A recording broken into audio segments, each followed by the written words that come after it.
Hello, my Teaserking family. How is everybody today? We had yesterday. Well, Friday, Saturday. So two locks. They both win. First lock. The Utah USC game over 60 goes to 71. And then we hit the lock yesterday. Kansas State TCU over 56, 55, somewhere in that neighborhood. They go to 59. When they tied it at 28, it was a winner because somebody had to win. Wasn't the game I expected, but there was some turnovers in the game that happened that kept it a little bit lower scoring than I thought. But I'll tell you, they talk about Heisman's and they don't talk about Max Duggan. They don't talk about Rising. It's like, what the fuck are they talking about? Just it's embarrassing listening to these idiots. So pro Alabama, and it just makes you like, what the fuck are you watching? So yesterday's results, real quickly, we lose the Georgia LSU under. I don't know where that came from, but Georgia did play, and laying the 17 was easy. Fresno State, our free pick wins.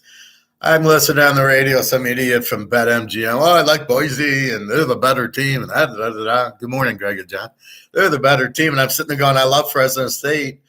Here's the problem most people don't understand. You've got to break it down. A guy's injured like Hayner. And so Fresno State looks worse if you look at all the stats. But if you just look at the Hayner stats, they're a whole different team.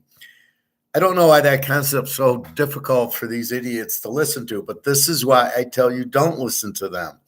You would have bet Boise State because some idiot on BetMGM who doesn't support it, doesn't give you any reason, is just throwing out picks. You got to understand, all they want you to do is go on the site and bet, and it's the worst site because the odds suck. So all they're doing with this prop betting, who's going to win the MVP, who's going to get 50 yards right, the more you lose. And when you start betting props, when you start betting money lines, you're fucked. You don't have a prayer. Hey, Nick, all they do is hire attractive women to give out winners, and the rationale is a joke. I listen on the radio. I don't watch them on TV, so I just hear a bunch of morons. And then the professional bettors come on, and they don't even know the team. They go, well, the line's, it's 10.5. So I'm taking Indy today because it's 10.5. They don't even know. They couldn't name a player on Indy if anybody's injured.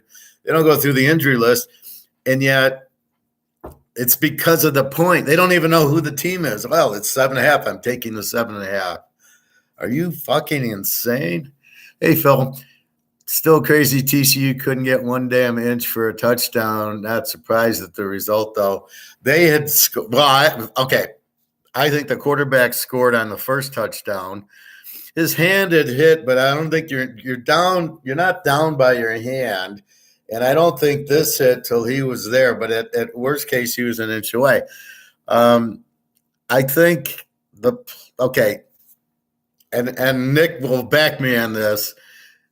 What's wrong with the Dave Casper play? If they would have play action pass and hit Dave Casper wide open in the end zone, which is the tight end, it works 100% of the time. So when he didn't score, which I still think he scored, and that's what I don't like about replay.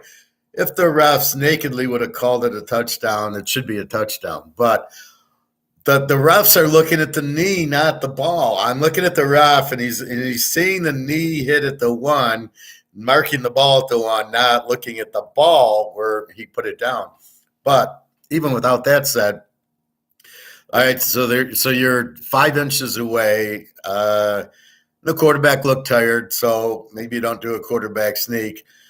I would have probably on the third and goal, I do the Dave Casper.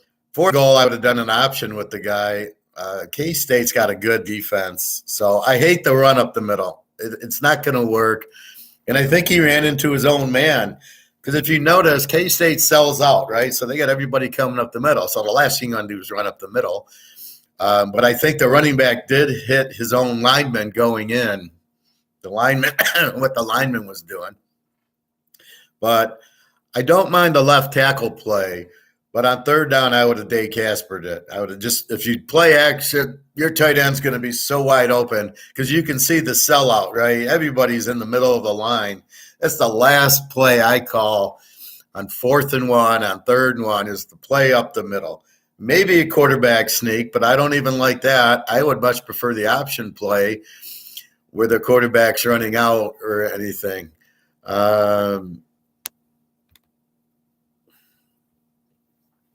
And then I'd rather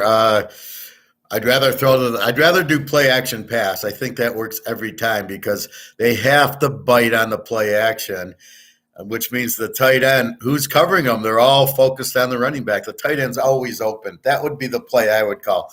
Now on 4th down, I think I kicked the field goal because I'm undefeated, and now it makes Kansas State score a touchdown, which is not easy on my defense. And if I kick a field goal, fine. I had my chance. I didn't score. But you can't walk away empty. I'm sorry. I play action pass 3rd down, and then I kick the field goal on 4th down and just get the lead and make them kick a field goal to tie or score the touchdown. Anyway, once we got to 28, then we had to win because somebody has to win. My ticket was, I had a 55 and a 56. I had a 55 on the site, so that was my first bet. Then with one of my guys, we had a 56 with USC over, so that was good. I would have also called the play they used on the 2-point conversion. The guy was wide open. It was a beautiful play, hitting the tight end across. Why didn't you use that on 3rd and 1 or 4th and 1? That would have worked all day. Nick, did you see Saban's pathetic pleas to the committee last night during the Michigan game? Well, I don't know that he needs to beg. I think they'll go in as the 1 seed because they're Alabama. If we were against OSU, Michigan would be a favorite or dog, such a baby. See, that's the problem. But you lost LSU, which sucks, which Georgia just demolished. This is the team you lost to. But who did you beat? He didn't beat anybody. He beat Texas as the best team. But you know what? TCU beat Texas too. And TCU ran the table. See, here's my problem with this whole college crap. They're not looking at the opponents. They're looking at the record. So Alabama can play Louisiana Mental Institution week 11 or week 12, the week before the Auburn game. How does that count? Well, look, we won. You didn't play. You played a high school team. And it should the same thing with Michigan. Who does Michigan beat? They haven't beat anybody. They beat Ohio State, but we don't even know how good Ohio State is because they look like shit against Michigan. So I'm not really sure that Michigan's 2 or 3 and Ohio State shouldn't be in. Hey, Bobby, how are you? Enjoy the games yesterday? So I don't know. See, I think who's getting screwed here is Utah and Kansas State. Both should be in the playoff. Utah fucking demolished USC. What the fuck are you looking at? All right, they lost to UCLA. These guys didn't even play UCLA. Your Michigan and Ohio States, and then they lost to Oregon. Who gives a shit? They beat USC twice, and then Kansas State. Why isn't Kansas State getting mentioned? You fucking just beat TCU. Now, granted, they lost the first time. They killed everybody. They crushed everybody once they put Howard in at quarterback. You want to play Kansas State? Now with that defense and that offense, they're a good team, Kansas State. They'd give everybody problem. They would give Georgia a problem with their defense. They're the only ones. You need a very strong defense to give Georgia problems. But is that what the playoff is all about? Who can win it? I mean, I'm tired of hearing that argument. Well, if you let Fresno State in, they couldn't beat Georgia, so therefore they shouldn't be in. What a bunch of crap that is. Fuck, Fresno State with Haener can beat anybody. Tulane looked great. Fuck. And that Tulane game, I didn't like. Okay, we had no knowledge that Plumlee wasn't playing, the quarterback from Ole Miss, who's UCF's quarterback. And then to add insult to it, UCF gets close on a halfback pass, And then he comes in the game like, oh, no, I'm fine now because it's a close game. What the fuck was that? If I'm the coach, you ain't playing. You want to play? You don't want to play? Then go cry in the corner. And that Mikey Keene, the backup, didn't dress. He was healthy. He just didn't dress. So he doesn't dress. Plumlee says, I'm not playing, and the third stringer's there. I thought I lost the over. I had the over twice, and I thought I lost. That's a loser. And then they get a little bit, and then Plumlee comes in and scores. Keene's sitting on the bench. There's big problems at UCF. They don't like that coach because they fucking sabotaged him with both quarterbacks sitting out and healthy was a joke. I mean, Plumlee looked pretty healthy when he was in the game. He's healthy enough to play. Bobby, I can't believe TCU didn't get in the end zone. Well, it looked like he did. I think the quarterback got in technically. Looks like Ohio State and Bama are going to find them. I don't think Bama is. I don't. Is TCU going to get fucked? Quick diet question. What are your thoughts on potato soup? I just ordered some. That's fine. Again, your key, Bobby, and I'll get back to football in 1 second, everybody. Your key, Bobby, is like it's 11. I got 11:30. I'm gonna eat my avocado at 11:30. I haven't eaten since like 7 o'clock last night. I got Chinese food and I got chicken and MSG in it, and it's not fried, so it's very, very healthy. Well, I assume that's potato soup. What's faux soup? I thought you were saying potato. What's faux?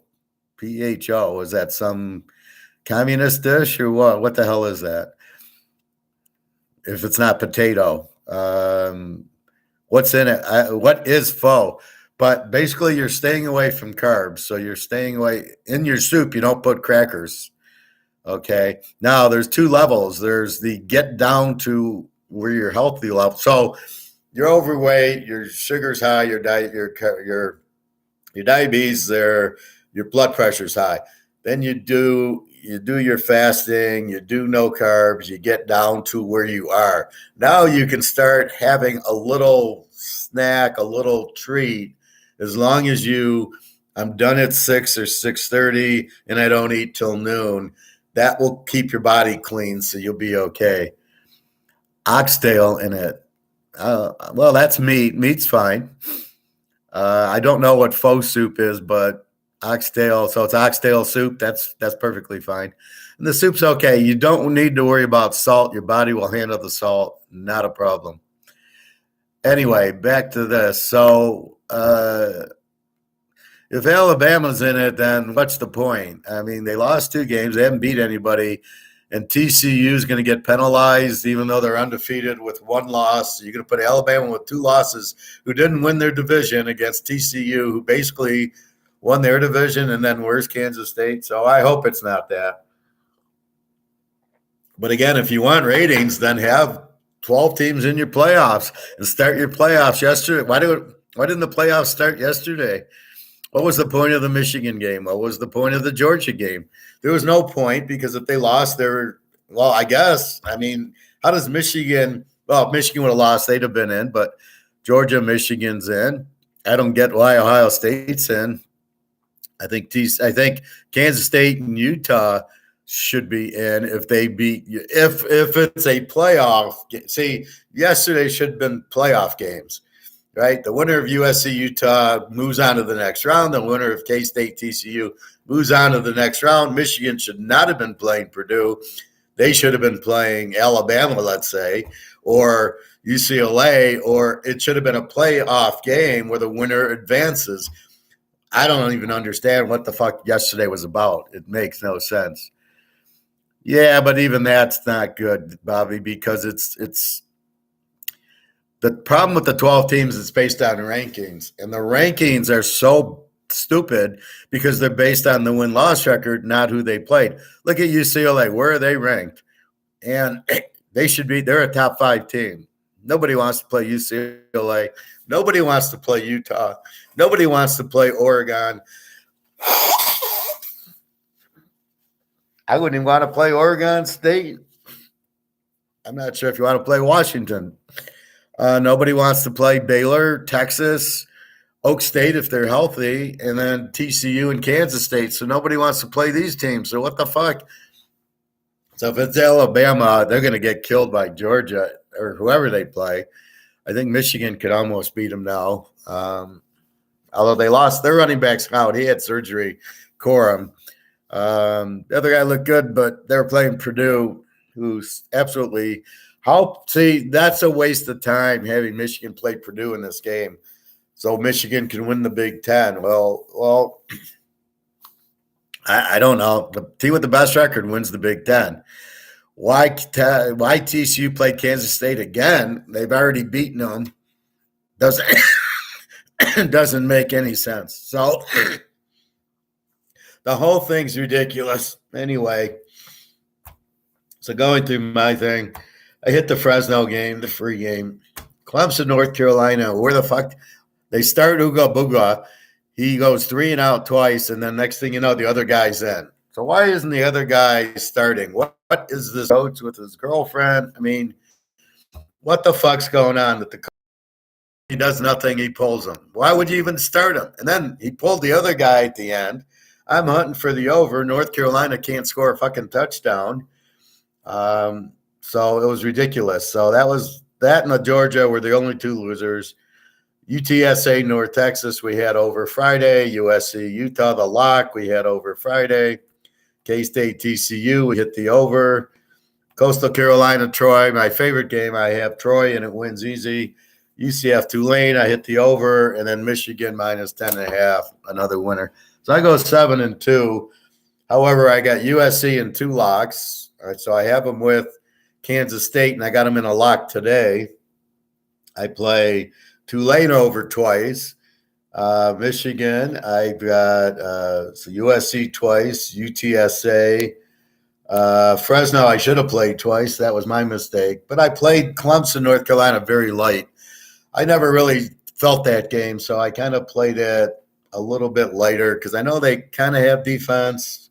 I didn't expect North Carolina not be able to score. They got to the red zone like 5 times and couldn't get a touchdown. It was terrible play calling by North Carolina. So anyway, so it was a great day. I hit the locks, hit the free play. Now let's go to today. 3 locks today. Let's go through the line. So Minnesota 344.5. That line hasn't moved. I like the Jets, Jets. That's our free play. Baltimore 9.5, 40.5. I can't. Now is Russell Wilson playing? I saw something on the TV where they're interviewing him, but I didn't hear it. Is he playing? I don't see him out on the injured list. The line moved to 9.5. If he's out, it's a great under.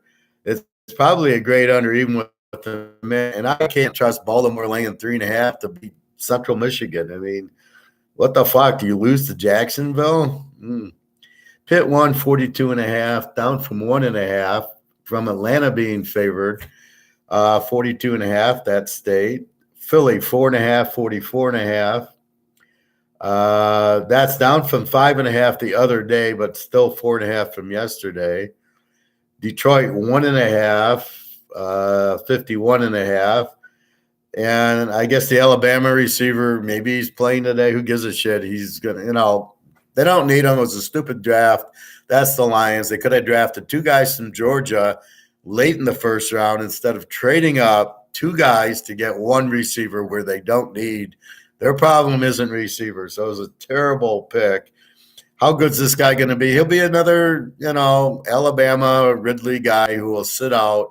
I doubt he plays. If he does, he'll get injured again, and he'll be out for another 2 years. So I wouldn't expect anything from that guy.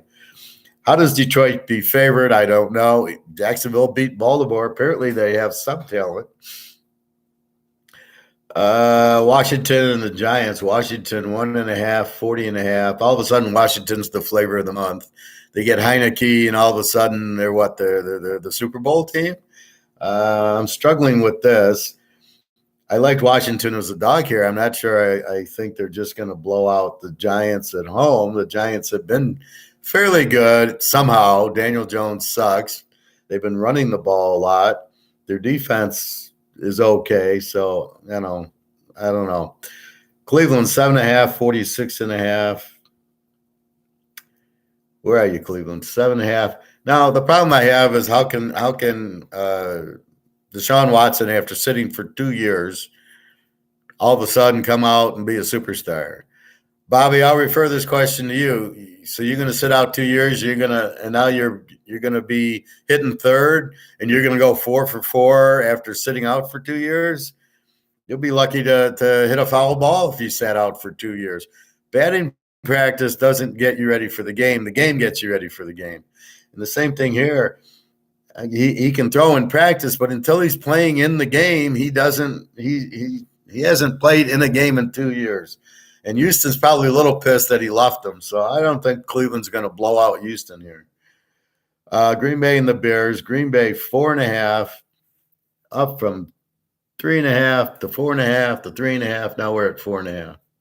And over under 45.5. So the over under is moving up. So I really liked this game over once Fields was playing, figuring, well, if it's not Rodgers, it's Love.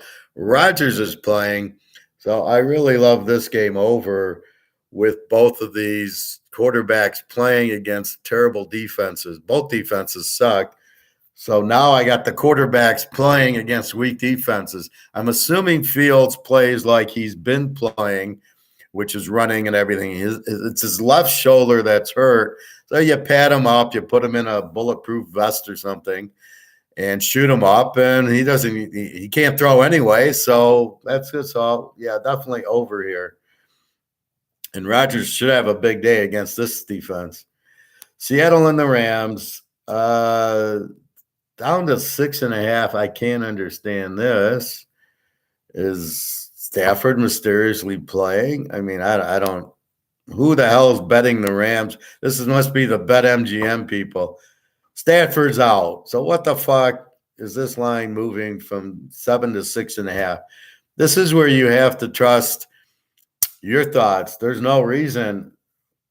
What would make you bet the Rams in this game? No Stafford, no Kupp. Aaron Donald's out. He's out. So their three best players are out. Seattle is with Metcalf and Lockett and Smith. They're a very strong offense, and the Rams ain't going to do crap. So what in God's name are you betting the Rams for at 7? And now you bet the Rams 6.5. I love Seattle here. This is the other free play. I have to mark them so I know which ones I gave as free. So the Jets, Seattle is your free play. I love not only that, Seattle's in a must-win. They're a game behind the Niners. They have to win because they got to win the division. They have to win the game, and the Rams just suck. They've only won a few games. I believe you're 10-0 betting against the Rams this year. So if you bet against the Rams, you've won every week. So I'm in this. I love Seattle today. Miami and the Niners. The Niners are 4.5, up from 3.5. 45.5, down from 46.5. This is a case of offense, defense. So in this case, you probably like the Niners as far as I know. And let's take a look. McCaffrey's playing. Deebo Samuel was questionable. So is Deebo playing? I was so excited I wasn't hacking for a while. He's still listed as questionable. But that's on here. Let me go to my other site and see.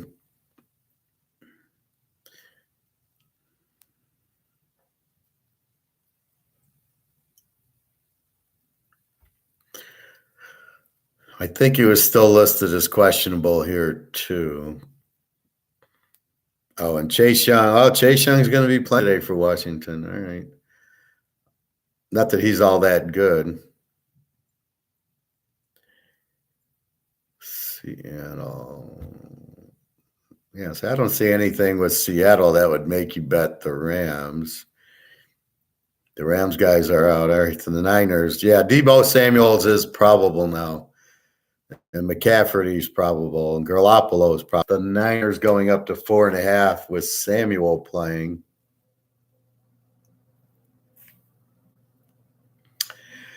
So Frisco's 4.5, 45.5 with Samuel, with McCaffrey.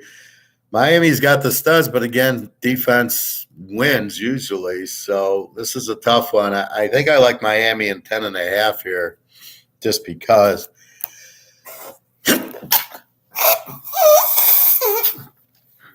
It's the NFL, and we know what happens in the NFL. I think Miami can score. I don't know that the Niners are that strong defensively. They are a good defense, but it's a tall order. Miami's a good team. They need the game because Buffalo won. The Niners need the game. So this is like a playoff game. So I like the dog in the game, I think. San Diego and Oakland. Oakland is a 2.5 now. Very strange. Over under 49.5. So the over under doesn't move. Money's going on Oakland. Why would money go on Oakland? Let's see if we can figure it out. Oakland's another one of these teams you bet against. Well, and you bet against San Diego too. Oakland injuries. Yeah, Joey Bosa's still out. I mean, Oakland or San Diego? Well, I'm in San Diego.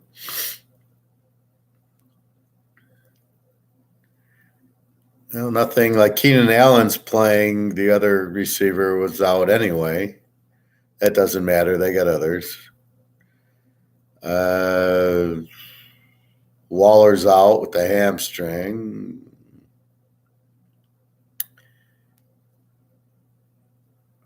Josh Jacobs questionable with the cap, but that's not going to make me bet Oakland. I can't believe they put Sincere McCormick from UTSA, a great running back. They put him on injured reserve just because he's not even injured. They put him on injured reserve. It's unfucking believable. All right, so I don't really see anything there. I already like the game over. Both their teams are over. Both good quarterbacks, both good receivers, both weak defenses. So this should be a high-scoring game. Now, San Diego started as a 1.5-point favorite. Oakland's now 2.5. So now I add a little bit of San Diego and 8.5 in the game because there's no way Oakland can beat them by 8.5. That's not good. This isn't going to be a blowout. You don't blow out San Diego, and as long as Herbert is playing and Keenan Allen and Eckert, I'll take San Diego and 8.5 all day. At first, I didn't like it because they were laying 1.5. I thought of taking Oakland, but this is how you play it. You play the dog in this game.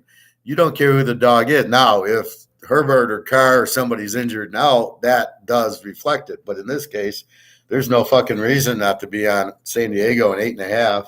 Also, I like the over in the game.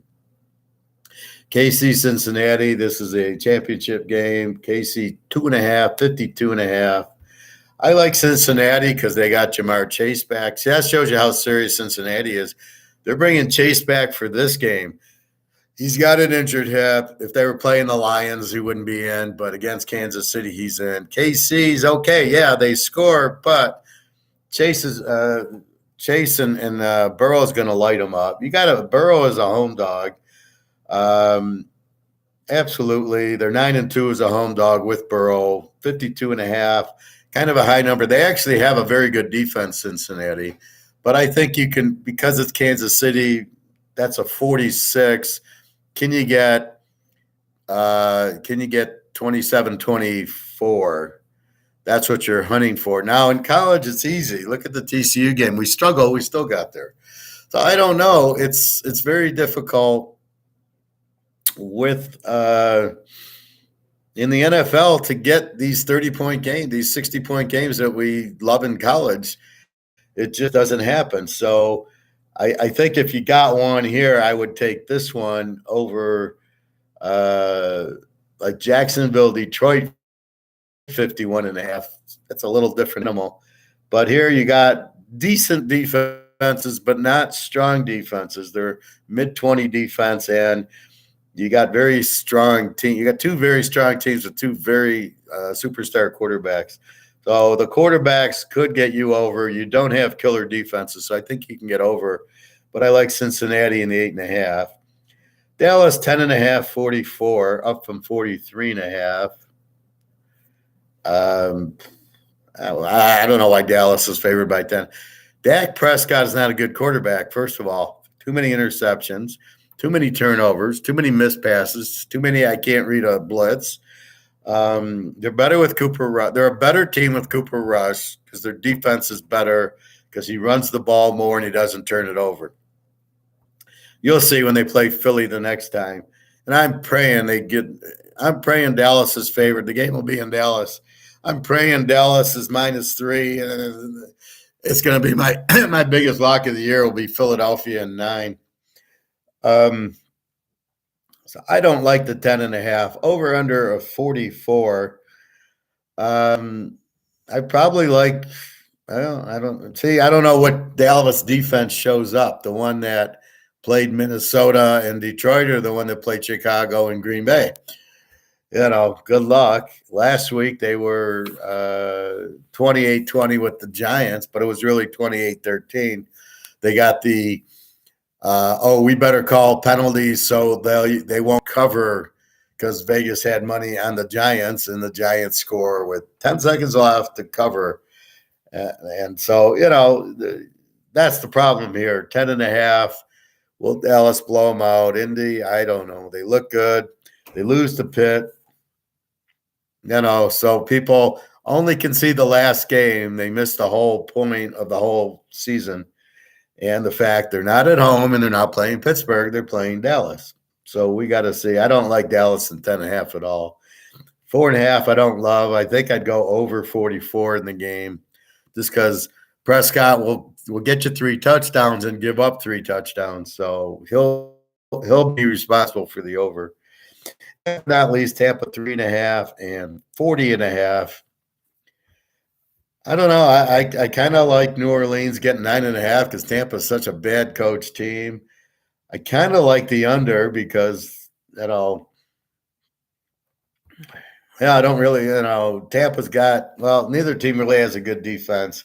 Tampa's been playing low-scoring games. It's a very difficult pick there, but if I truly look at I think I'm judging it based on New Orleans should have got 14 on Niners last week, and they held them to 13. So I think I've circled under, but this is such a strange game. I think I would take New Orleans at 9.5. I haven't played it. It's one of those games where I can't figure out the expected outcome, so I don't play it. So let's walk down the list. Pitt -142. I like Atlanta and 7. I like the dog in the game.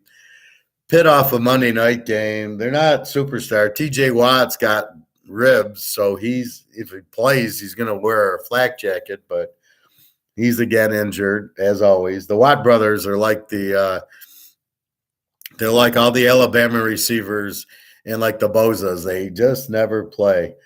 So I like Atlanta at 7. They seem to be able to score and play well, and even with Mariota, they're going to have trouble on the defense. Pickett, you can't trust him. So I think it's just take the dog in the game. Washington, the Giants, Chase is playing. I think it's an under game. I think Washington's showing this strong defense. The Giants don't have any offense. Daniel Jones is terrible. Barkley, he just wants to run. Barkley can run, but the quarterback can't throw. So you're not going to get a lot from the Giants. They got 13 on Dallas, who got about the same defense as Washington, but Washington's not going to score. Heineke's a backup for a reason. I think this game's under 46.5. They'll never get there. Green Bay, Chicago, I've already talked about. Go over with this game. 2 bad defenses, and both quarterbacks are playing. They're both probable. You can see the line move back to 45.5. And 4.5 on Green Bay. Green Bay is a terrible road favorite. I like Chicago as the home dog here. They're 12-2 as the home dog. Green Bay's 12-2 bet against as a road favorite, of course, in a teaser. So I like the Bears getting the points, but I like the over more. And that's where we get the dilemma that me and Nick talk about. Well, how do you play the team versus the over-under? And that's what you got here. So you play I prefer the over-under with Fields and Rodgers. They're going to light it up. And all we need, I put it in at 43, so I just need 37. Even now, you only need 39. You just got to get to 40. And I can't imagine this game doesn't get to 21-20, somewhere in that neighborhood. It'll probably be much higher than that. The Jets and Mini, free play. I like the Jets and 9. I think they're the better team here. I like how they're trying to justify that White, but he played the Bears, so it doesn't count crap. Fuck that. He played the Bears. And, they're still a pro team. They're still pro defensive players. They still got, it's not like he played, Northwestern. I mean, Christ. White's a good quarterback. Minnesota is not a good team. Cousins, who knows when he shows up. Jefferson's a great receiver. I wish he was on Cincinnati with Chase. And now you see why LSU won the championship that year. You had fucking Chase and Jefferson on your team and Chocolate Eclair running back at Kansas City and Burrow. I mean, and they were loaded defensively. And you wonder why they won by 50 points every game. Well, there you go. You got two incredible receivers with Burrow. So it's not like Burrow made them better. They're great receivers. So definitely like the Jets at 9 here. Even though, I like Jefferson. Probably, the Jets have a strong defense, so I'm really betting their defense will keep this game. I think the only way I can play it's over because both defenses suck. If Deshaun Watson does anything, so he'll get you some scores. Houston will probably get some scores. That's why you really scratch your head that Tampa Bay only got 17 on Cleveland with this defense. I mean, they're a terrible defense, Cleveland, as is Houston. So this should be a 40-point game with Watson or Brissett or whoever. Again, I'm just betting two bad defenses. Let's go over. Tennessee, Philly. I like Tennessee as the dog here, 10.5. Maybe you go under 44.5 to 50. Tennessee knows how to play these running quarterbacks a little bit better than these other teams. Tennessee's going to pound Henry, play defense. Philly's going to play defense. If you take away Hurts's running ability, Philly, I do like their Boston Scott. They got good running backs. So I do like that, but I think this becomes a heavy run game, heavy defensive game. I like the points and I like the under. Detroit and Jacksonville. Detroit's favorite over anybody. They couldn't beat Michigan or Michigan State. Laying 1.5, 51.5. I'm thinking about Jacksonville, but I can't trust Trevor Lawrence to keep me in the game. So I probably like the game over. Detroit's an over team. They score 25. They give up 25. Jacksonville beat Baltimore 28-27. So I think that's about all you can say. You put up 28 on Baltimore. You should be able to put up 28 in Detroit easily. Detroit scores on everybody. They score on Buffalo 25. I think you're going to get the same game, a 28-25 type of game, and it's 51. You over 45s, 24-21. That's easy. Detroit over. Also, one note, play against Jacksonville was a road dog, 18-3. So it is a little tempting to take Detroit, but, how do you take Detroit? Baltimore, 9.5, 39.5 against Denver. Don't know what's going on with Russell Wilson. The receivers are probably out. Judy, I know Hamler's out. Judy's questionable, but he's an Alabama receiver, so he'll probably sit it out. 3.5, 39.5. I think the only way to play this game's under because Denver with a great defense and no offense and no receivers and everybody pissed at Russell Wilson. Nobody came to his birthday party. Who the fuck has a birthday party in the pros?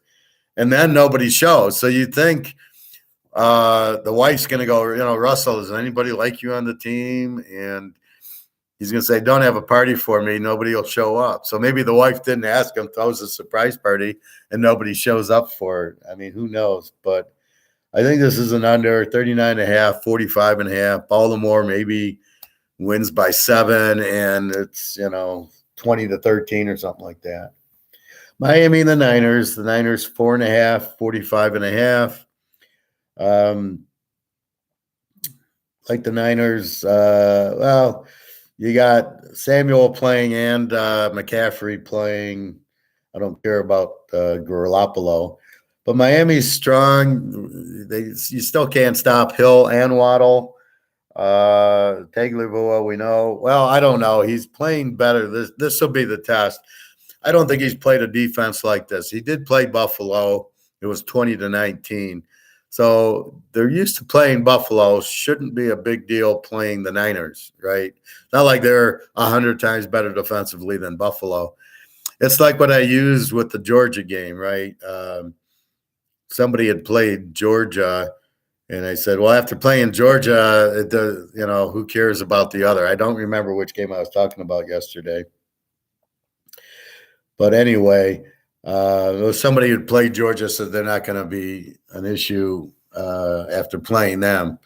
So you have, I think I like the 10.5 with Miami in the game. I think they're with that offense. We'll see how good he is after day. Look, this is his problem, and this is why I don't like him in college when he would play Ohio State, Clemson, Georgia, LSU when they were good.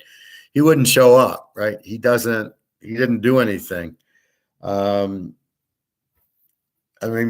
killed him when they played. I don't think he completed 40% of his passes. And you had that Alabama offense. So in this type of game is when Tagovailoa doesn't show up, and this is why I don't like him. But now he's got Hill, and he's got the towel boy from San Francisco as his head coach now. So let's see what he does. I think the 10.5, I think let's see how good they are. But after playing Buffalo, I think they'll be competitive in the game. I think the Niners win by 3, 4, 7 points. 10.5 is a big number to get in the pros.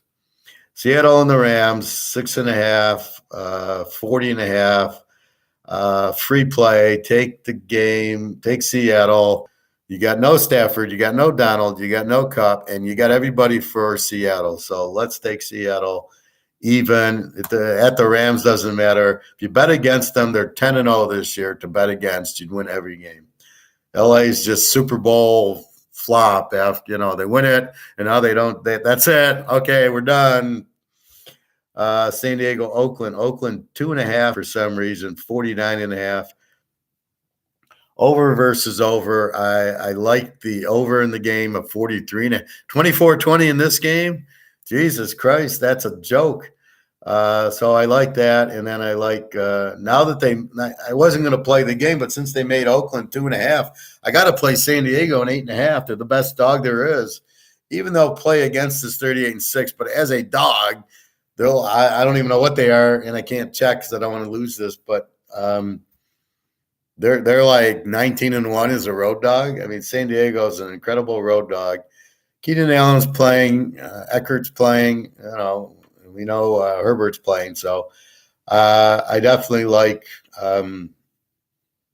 I definitely like the over, and then the cherry on top is they go 8.5. That's for sure. KC, Cincinnati, KC 2.5, 52.5. I like Cincinnati and the over in the game. You giving me Burrow as a home dog? Thank you very much. Dallas 10.5 over Indy. I don't like the game. Probably the over because of Prescott. And New Orleans, Tampa. I got to take New Orleans, and I got to take the points. Give me 9.5.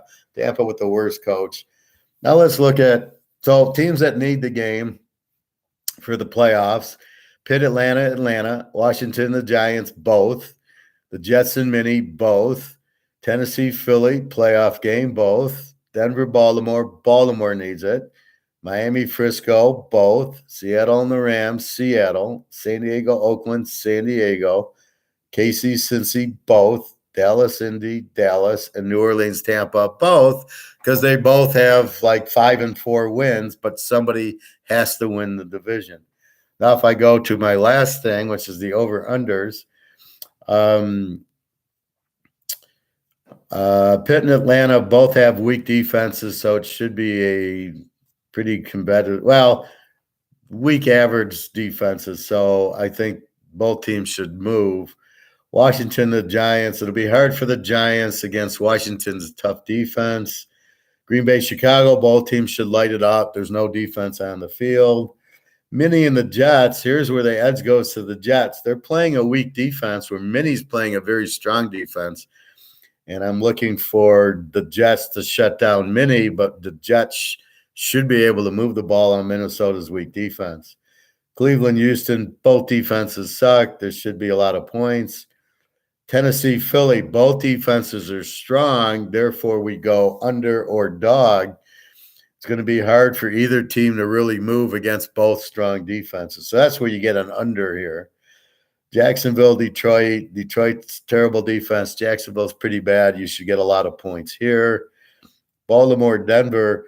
Now here it's actually Denver's going to have the easier time because of the weaker defense that Baltimore gives, where Baltimore is going to have a hard time against the strong defense, theoretically. Miami, Frisco, same thing. Miami's going to have a hard time against Frisco's defense. Frisco will have an easier time against Miami's defense because it's an E defense, not an under defense. Seattle and the Rams, both defenses suck, but without Stafford and Kupp and without Arnold, then it makes Seattle should be able to light it up. But how is the Rams going to light it up without Stafford? If everybody was healthy, this would be an easy over game. But without your offensive weapons, it becomes a Seattle game. San Diego, Oakland, this is over versus over. Both teams should light it up. KC, Cincinnati, both defenses are even mid-20s, so both teams should light it up. Indy, Dallas, both defenses are strong, so there shouldn't be that many points in the game. Should be a harder fought game. And New Orleans, Tampa, the edge goes to Tampa because New Orleans' defense is not that good. Tampa's is an under, but a lot of injuries. So Tampa should have but after last week, Brady couldn't take advantage of freaking Cleveland. I don't know what he's going to do here. So, free pick. Take the Jets, and 9 against Minnie, and take Seattle without the Stafford, the Kupp, and the whole. And Aaron Donald is really the key. He's out. I look for Seattle. Really light this team up. Win big. If the Rams even care, right? If they're going to start Armstrong, the kid from Virginia, good luck with him. He wasn't good at Virginia. See, I love these guys. They're not good in the pros. In college, they're going to be good in the pros. Oh, but he can run. Oh, well, that's it. Look at all the running quarterbacks winning in the game. Wait, there isn't any. Oh yeah, Kyler Murray. Yeah, he does good. And Lamar. So everybody looks at Lamar like he's the answer, but he's not the answer. I mean, if Lamar was so good, they would never have lost to Jacksonville. Period. So that's what's happening there.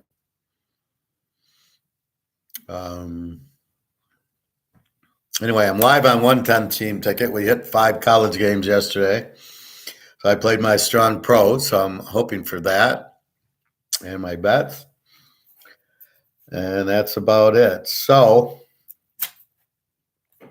in a teaser today, you want to bet against LA, bet against New Orleans, bet against Atlanta, bet against Denver, and bet against San Diego. Although not in this situation where they're -2.5. And keep in mind, that's the overall teaser, not in their role as like a road dog is their role. The play teams are Seattle, San Diego, the Jets, Miami, Tennessee, Baltimore, Dallas, Philly, Atlanta. So Atlanta can be on both sides because they play close games. Same with Minnesota. They're play and play against, and then Cincinnati. So how can a team be on both ends? Because they play like San Diego plays 3-point games all the time.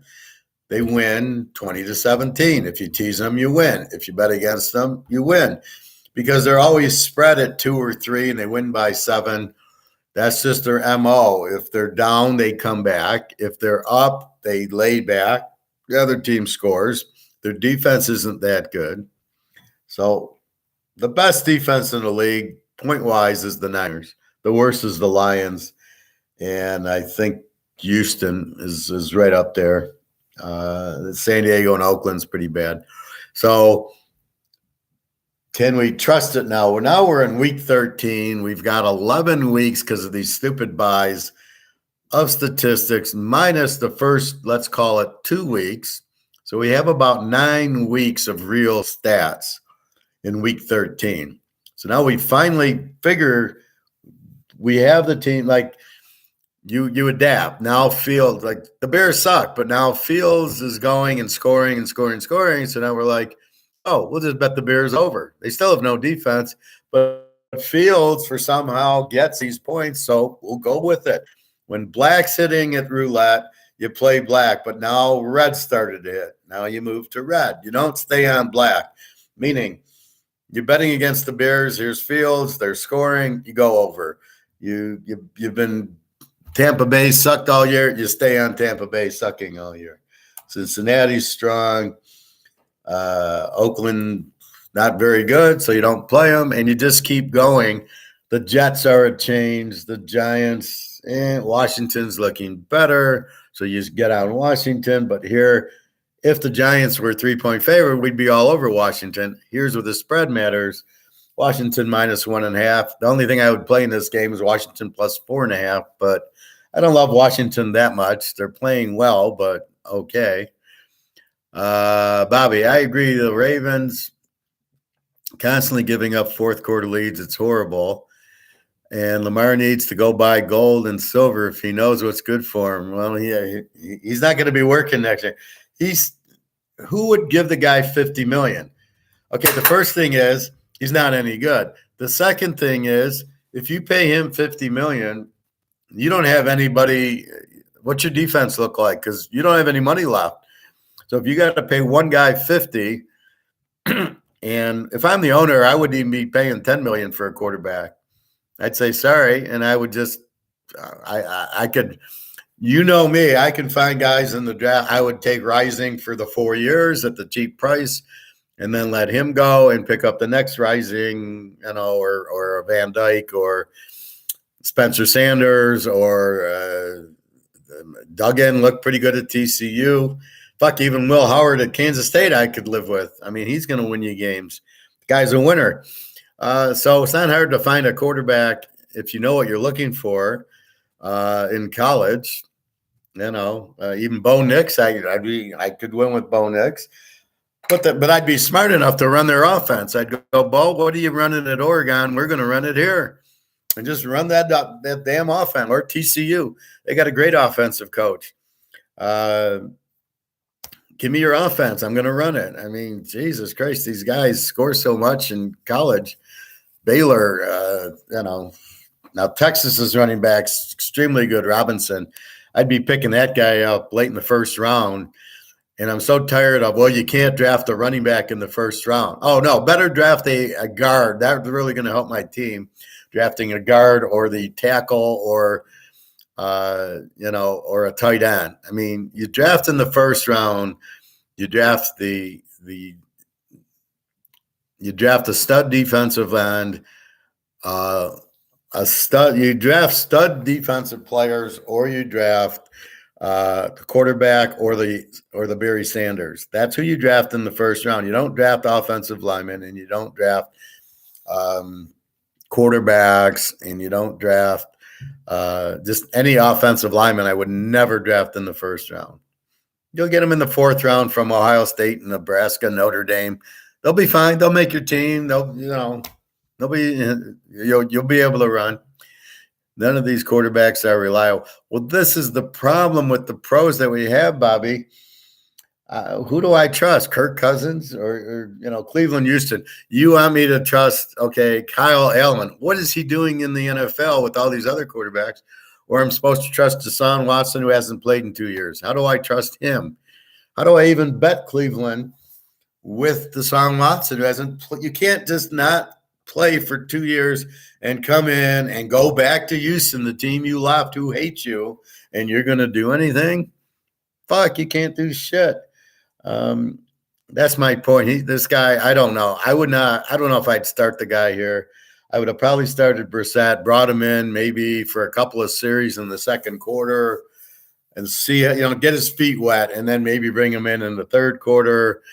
To start him, I can't do that.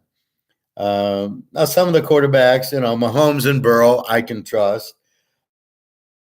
Prescott, Matt Ryan sucks. Andy Dalton's a good backup. I don't know that I trust him, but New Orleans is fucked until they get a coach. Brady I can trust. Rodgers I can trust. Fields I can't trust, but he looks like he's running. So the point is just go with what's winning and what's working.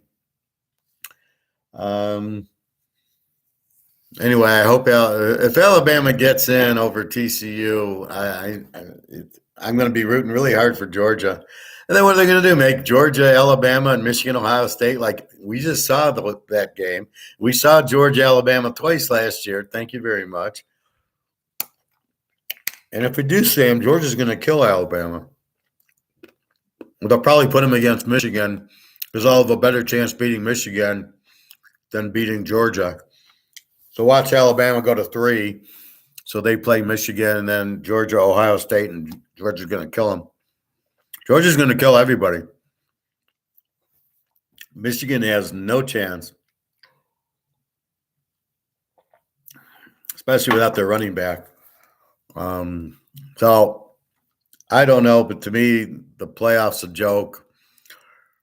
You need 12 teams, but you can't base it on rankings because the rankings are frauded. UCLA, well, they've got 3 losses. Yeah, but look who they played. Fuck, they played USC, Utah, Arizona State, Washington, and Oregon. Fuck, who did Michigan and Ohio State? They didn't play any of those type of teams. The only team they played was themselves, and they're basing, well, Michigan beat Ohio State. They were a good team. They weren't a good team. They didn't beat anybody. So it's a false schedule giving you a false, this is a good team. Why is Ohio State ahead of Utah? Utah would kill them. Kansas State would kill them, and TCU would kill them. It wouldn't even be a game. They would kill them. And yet, Ohio State only lost once to Michigan. Jesus Christ. You think Bama has a shot at upset? No. Are you kidding me? You're asking, is that a serious question, Bobby?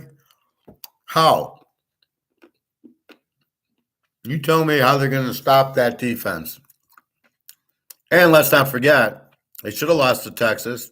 They lost to LSU, and they lost to LSU and Tennessee. And look what Georgia just did to LSU. All right, there's no way in hell. Are they in, or are you just thinking they're in? God, I hope they're not in. I mean, that's a problem if they're not in. But anyway. So those are the picks. Again, the free pick is the JETS, Jets in Seattle. 3 locks going today. Had 2 locks win yesterday, and I played USC in a double lock. So I had them with the TCU over, which one, and now I got them with a pro. So I do that a lot. I had a buyer just buy college. So I do a college pro lock, so the USC with that, so he can see it because he's got the college half. So I had that added to my site where you can see pro and college. And because otherwise I didn't know how to do it. I was like, well, if I call it a pro, he doesn't see the college end of it. Because I get pro buyers and college buyers and then both. You get both, it's not a problem, but when you just get one, so that's what you have.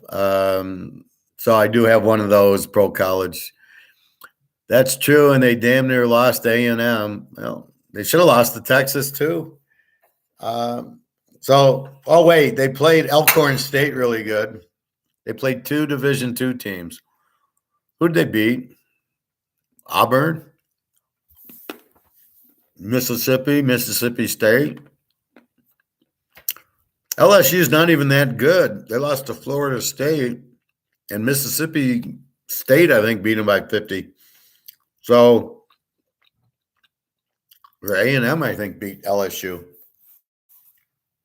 So again, please explain why Alabama would even have they haven't had a win. Why are they even in when TCU beat fucking beat Kansas State, they beat Kansas, they beat Texas, Oklahoma State, and Baylor. That's 6 good wins.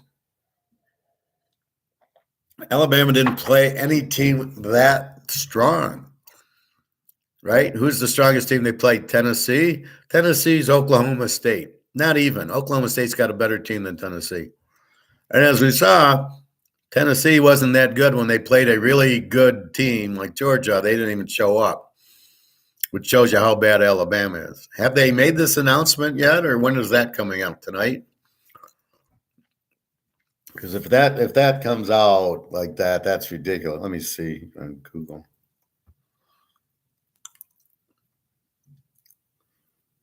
But this whole college is it's so rigged for Alabama. It really sucks because, there's so many better teams in Alabama this year.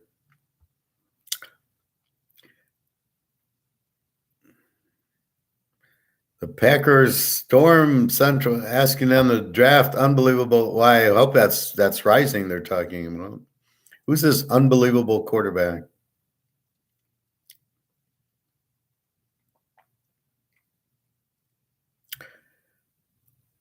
Oh, they would have to trade up in the 2023 draft to get a quarterback that is. So this guy hasn't even played.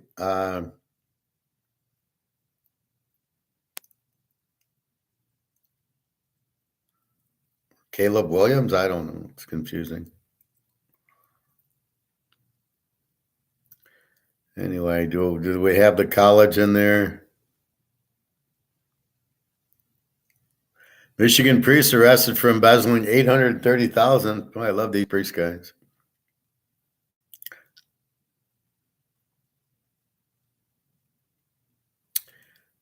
I'm not seeing anything college. I'm not seeing anything about the college picks. Let's go through the line one more time. See, it's 12:15. Let's see if there's any ad that popped in.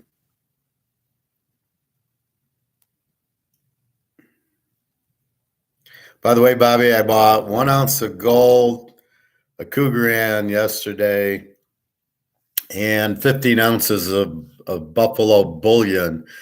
The ounce of the Cougaran was $18.74, and then the 15 ounces of silver were $28 for the Buffaloes, and I bought 15 of them. So that was my fun day yesterday. Let's see. Mini 3, 44.5. Baltimore 9.5, 40.5. Pitt 1, 42.5. Philly 4.5, 44.5. Detroit 1.5, 51.5. Washington's up to 2.5. Movement on Washington, the motherfuckers. 2.5, 40.5. That Chase Young maybe. Cleveland 7.5, 46.5. Green Bay's 3.5. Again, they're monkeying around with Green Bay. 2.5 goes to 3.5, goes to 4.5, back to 3.5. I've never seen so much movement on Green Bay, Chicago in my life. Over under 45.5. Seattle 6.5, 40.5. I don't know how you bet that game over. You're not going to get any points from the Rams. Frisco 4.5, 45.5. Oakland 2.5, 49.5. Don't know why they're favored. KC 2.5, 52.5. Nothing. Dallas is 10.5, 44.5, and Tampa 3.5, 40. So really no line movement.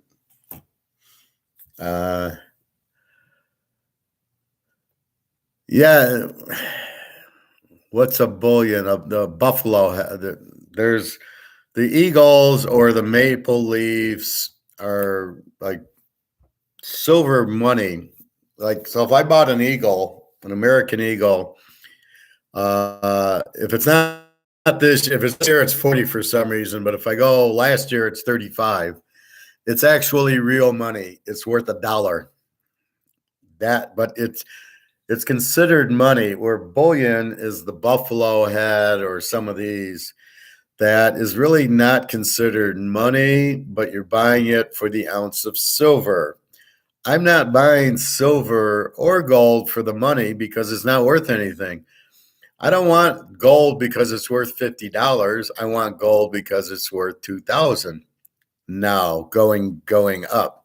So when I bought a Cougaran, and the Cougaran was like 1874, and the Maple Leaf they didn't have would have been 19 something, and then the Eagle, which they don't have, is like 150 over spot. So I paid 75 over spot, the Maple Leaf 100, and the Eagle is like 200.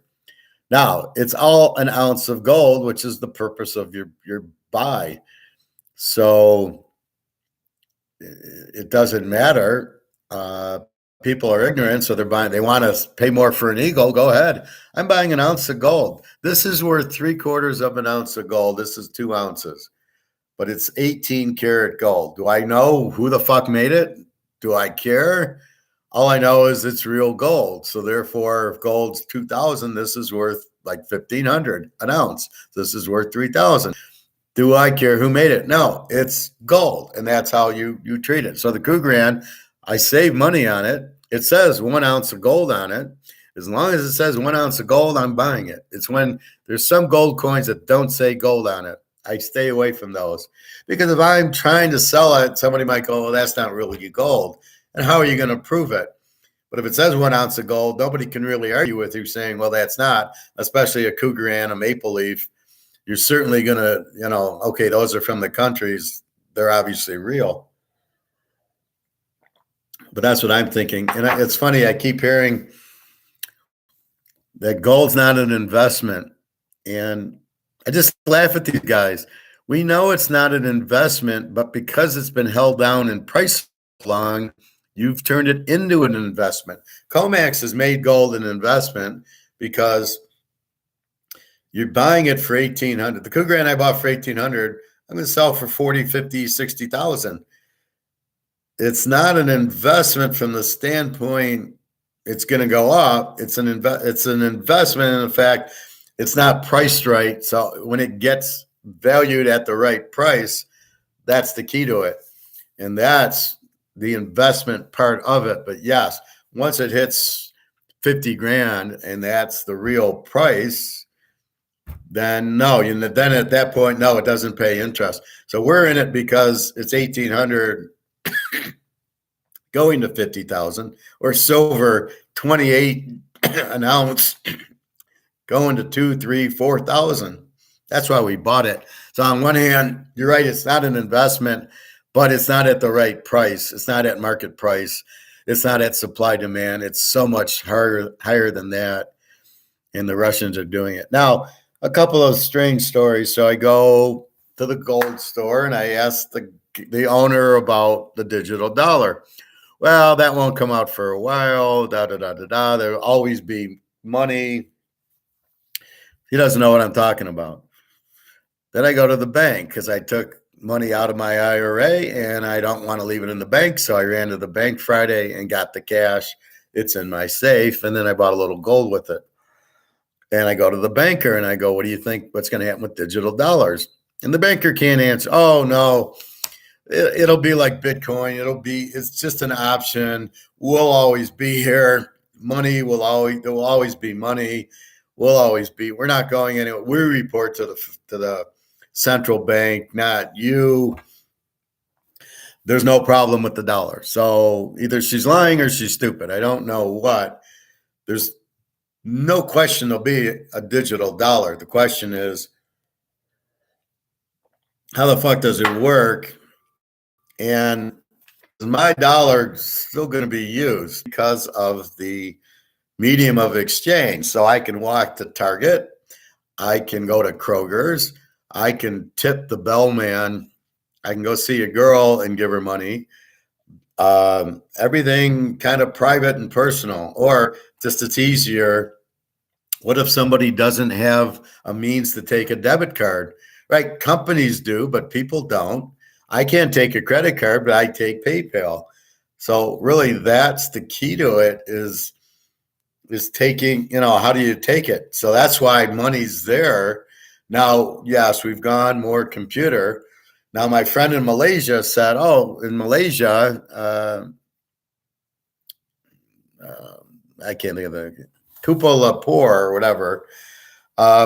They have, she said they've been digital, but they still have money. So the U.S. is different because we're the reserve currency until now, until Saudi Arabia says, no, you're not. We're going to go to the BRICS.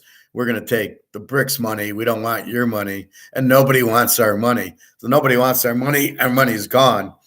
My thought is they'll come out with new money because, again, you want a cab ride and the cab guy doesn't take credit cards. What are you going to, how is he going to stay in business and how are you going to pay him? So I just think you always need some medium of exchange money. I mean, it used to be tulips, right? Well, why? Why did they use tulips? Well, they needed something to pay for something. So it's to pay for the goods or service. You go to the grocery store. Yeah, we use the debit card all the time, but our money's in the checking account. We have money in it. We can go get $1,000 if we have $1,000 in the account and go use it to pay for goods and services. I can go to the bar and pay. I can go see a girl and pay her. I can go do whatever I want with the money because my friends don't have debit. You can't give me a debit card. I can't accept it. Now, for Teaserking, you PayPal me, but let's say we did something else and you wanted to pay me for something, I would need cash. I'm a person. So that's really the thing. Hey, Phil, they put Ohio State in the playoffs just to know. Did they put Alabama in? I would expect TCU gets in. I would think TCU gets in ahead of Alabama. I think it'll be Georgia 1, Michigan 2, probably TCU 3, and Ohio State 4. But keep us posted, Phil. Good job. Anyway, the facts we know is the dollar's collapsing.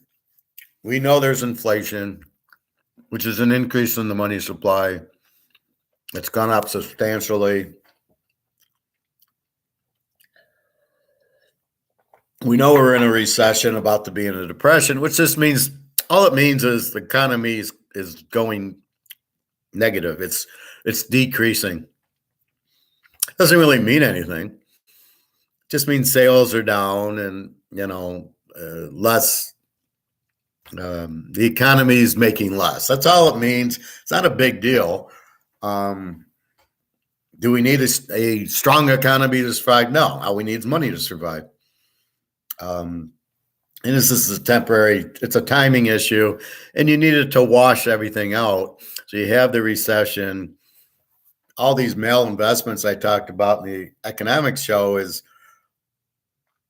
that's good. They shouldn't be there anyway. They get washed out, and then you're back to building up your economy with better companies that are strong and not these companies like FTX that's scammers.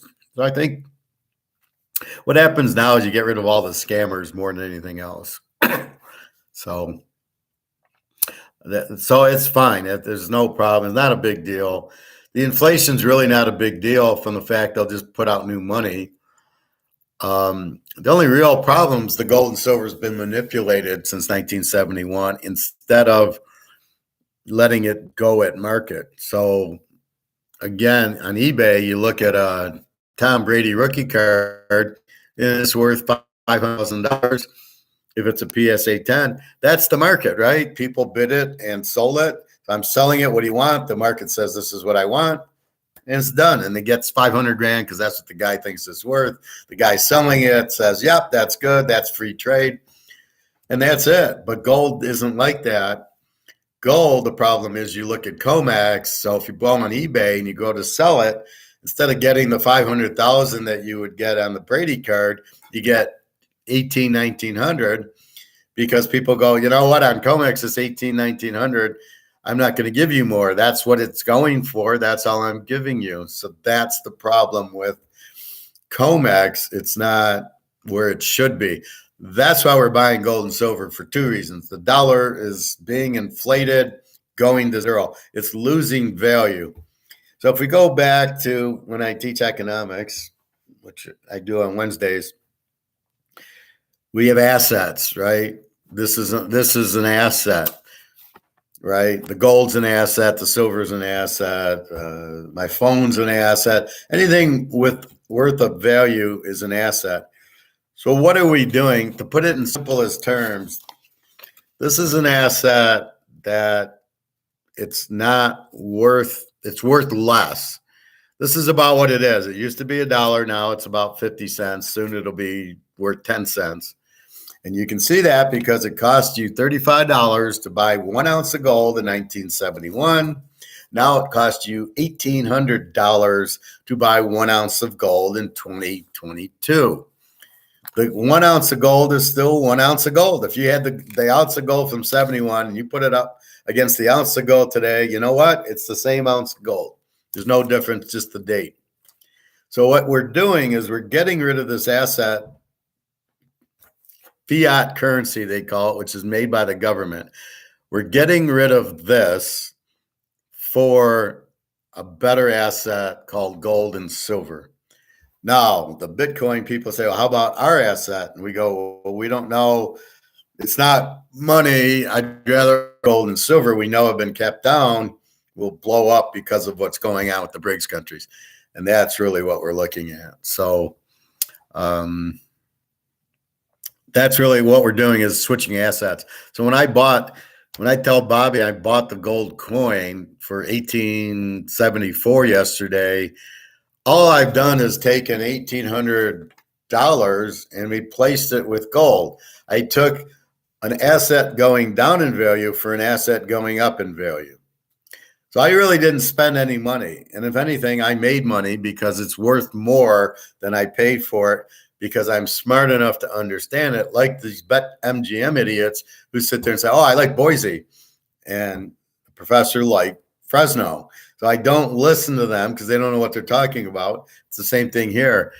1,800 is not the true ounce, is not the true value of gold. So I buy it at 18, knowing I'm going to get 50,000 on the other side. That's what's going to, I know there's a shortage. I know it's being bought by Russia and China. And I listen to the right people and I have my own mind and my own background in it. So that's what happens. That's why we do it. Yes, it'll be Georgia, Ohio State, Michigan, TCU. Oh, very good. So Georgia will kill Ohio State.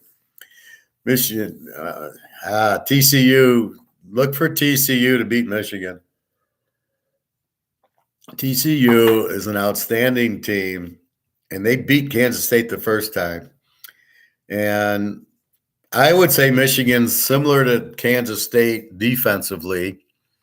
Kansas State's much better offensively. They have a much better quarterback and running back since the running back's out. I'm so happy Alabama's not in, Bobby.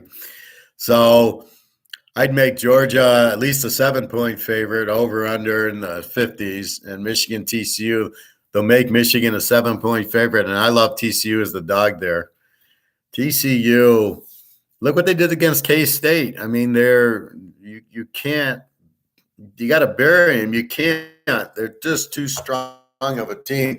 They're too smart offensively to really stop. So I like TCU with the dog there, and Georgia's going to kill Ohio State because Ohio State showed its true colors against Michigan because, remember, they haven't played anybody.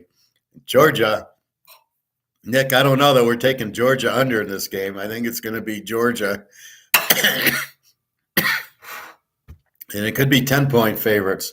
So if we see a 7, we will quickly tease it down to 1 and play with TCU getting 12, 13 points in a teaser. So that would be my thing. Thank you, Phil. I appreciate that. Yeah, Bobby, you're scaring me with this Alabama bullshit. That's ridiculous. But the problem is Utah should be in ahead of Ohio State. I'm very surprised by that. Utah beat USC. So I'm really not sure why USC's not in. But they don't have the defense. But I definitely feel Utah or UCLA should be in. Anyway, that's good. There's your lines. Georgia minus 7 or 8. Michigan minus 6 or 7. Tease the dog in the Michigan game. Take Georgia in the Ohio State game. Duggan screwed up when he threw that pick in the end zone. Yeah. That hurt them, and I think they missed a field goal too. Well, absolutely. TCU's hard to beat. They're very strong offensively. So I agree with you. I think TCU still, should have won the game. But as long as the game went over, it was funny because I was at swim, so I'm driving to get my Chinese food, which I do on Saturday. And I check the score, and I wait for my tie, 7, and it's 28-28. And I go, that's it, it's a winner, because they have to get a winner in the game. So I'm at 56. I'm laying 56 in a big bet, and with the USC over. So all I need is over 56, but I know I have to get it because they're going to keep playing till there's a winner. So that was good.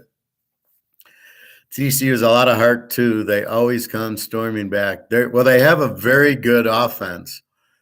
Georgia TCU for the championship is how I see it. Should be great. Well, I'll tell you, I would have loved to see Utah or UCLA in there also, and Baylor and or Texas would have been good. So I love about college football. There's no tie BS. In the playoff games, there shouldn't be. I think there should be a tie in the regular season. I think the overtime's stupid. We'll give you the ball at the 25-yard line. What the fuck is that? If you're going to have a serious overtime, you kick off. If you march down, it should be sudden death, just the way they used to do it. You march down and score, you win. If you can't march down and you got a punt and they score, they win. That's how it should be. AKA Miami, Kansas City, 1971. Wasn't that an exciting, incredibly exciting playoff game? But if whoever, Jan Stenerud missed 2 field goals in the game. But if he hits one, and that was a game, they called a fake field goal in the middle of the game, right in the third quarter. And Bobby Bell, the center, doesn't hear that it's a fake, or he hears it, but he keeps waiting for Jan Stenerud to look at him because he's hiking the ball to Jan. So the play's supposed to be hike the ball to Jan, and he runs because Miami's in a full 11-man, and they're going to pull 2 guards, and he's going to walk in the end zone. The play's all set, it's going to work. But Hank Stram says, Jan, don't look up. Just you keep looking down like you're going to kick so you don't give anything away. And the center, Bobby Bell, is an idiot, doesn't understand that. So he keeps waiting for Jan to look. He says, Jan never looked. So he gave it to the holder instead. And Jan wasn't ready to kick, so he missed the kick. But it would have been a touchdown, and they would have beat Miami. And, I kind of like that Kansas City team. 25 grand. What the fuck? Just kick off, have a regular sudden death soccer. But this whole idea, you play the whole game and then it's tied, and then, we'll just have penalty kicks. The fuck is that? And now they're doing it in hockey. Just play sudden death if you're so worried about a tie in the regular season. Who gives a fuck? I don't care if it's 2-2 tie in a hockey game. Fine, it's 2-2 tie. Then they start playing for the tie, and then they play. Now it's 3-on-3 for 5 minutes, and then we'll do penalty shots. What the fuck is that? That's just retarded. Well, we don't want the players to get tired. Then guess what? Don't play overtime. Oh my God, it's just insane. Anyway, so the pros at least kick off, but again, oh wait, we got to be fair. If Tom Brady goes down and scores, we got to give Peyton Manning a chance. That's where this bullshit comes from. We have to give him a chance. They played 60 minutes. He had plenty of chances to win the game. And if Brady can drive the team down from his 20 into the end zone or a field goal, they deserve to win. You had defense that could have stopped them, but your defense didn't. That's part of your team, special teams and defense. If your defense can't stop them, why does your offense get a chance with the ball? What a bunch of bullshit. Anyway, and it's the same thing in baseball, Bobby. I hate to say it, it's embarrassing. The 10th inning bullshit where the guy goes to second base to start the inning. What the fuck is that? That's what my daughter did in girls' fast pitch. The girl would start at second in the overtime. What is that? That's not part of the game. You got to get on. You got to get a hit. You can't just, we'll start him at second. What is that shit? Why are they so worried about time? But then they have 20 minutes between innings to have commercials. It's just insane.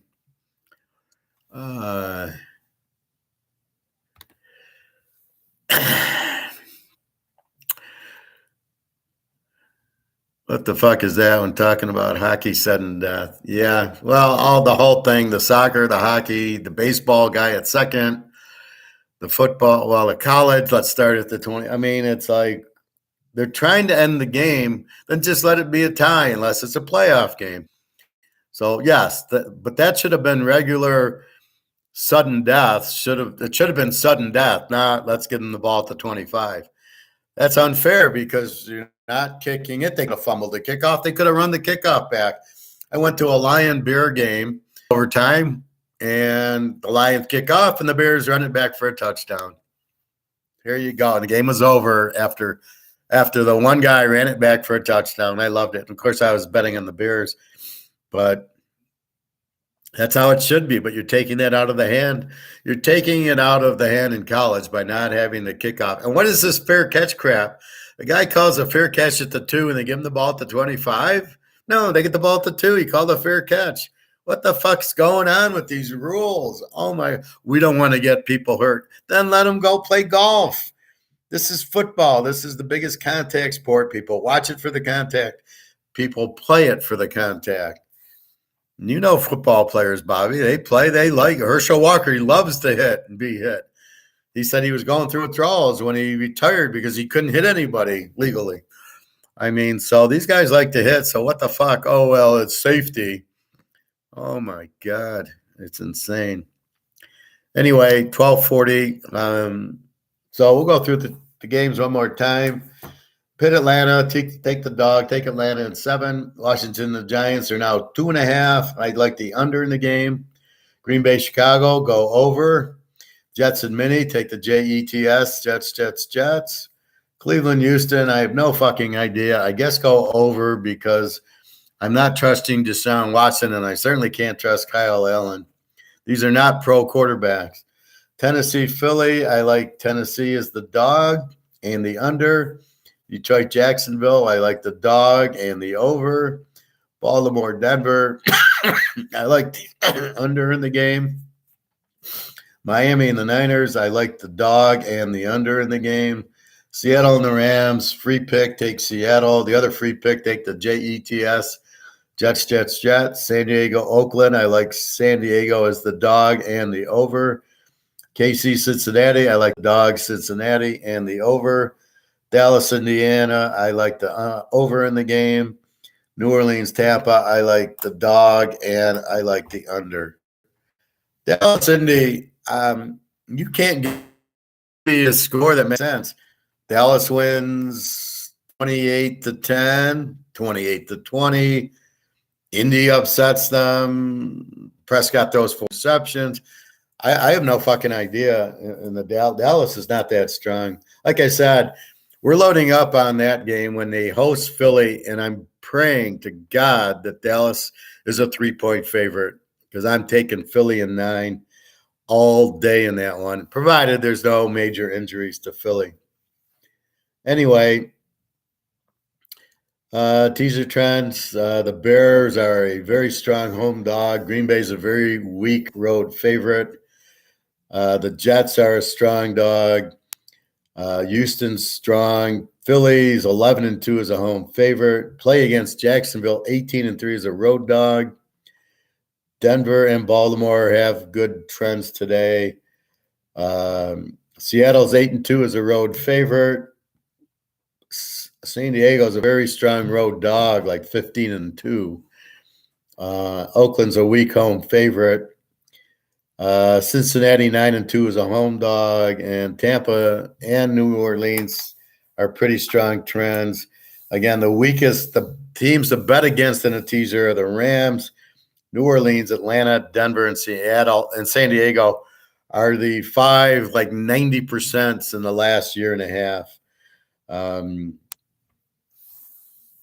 So that's kind of who you are like. That's why I really like Seattle, is just betting against the Rams. You're 10-0 this year. Well, that's what we're looking for. We're looking for red and black, right? So who's the red? The Reds bet against the Rams. The Reds bet against New Orleans. The Reds bet against Denver, San Diego, and Atlanta.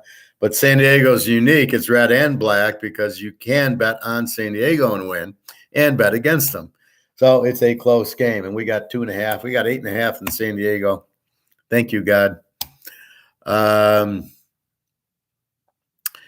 Anyway, so that's today's games. We'll have a bowl special. It'll be like $100. You get all my bowl picks.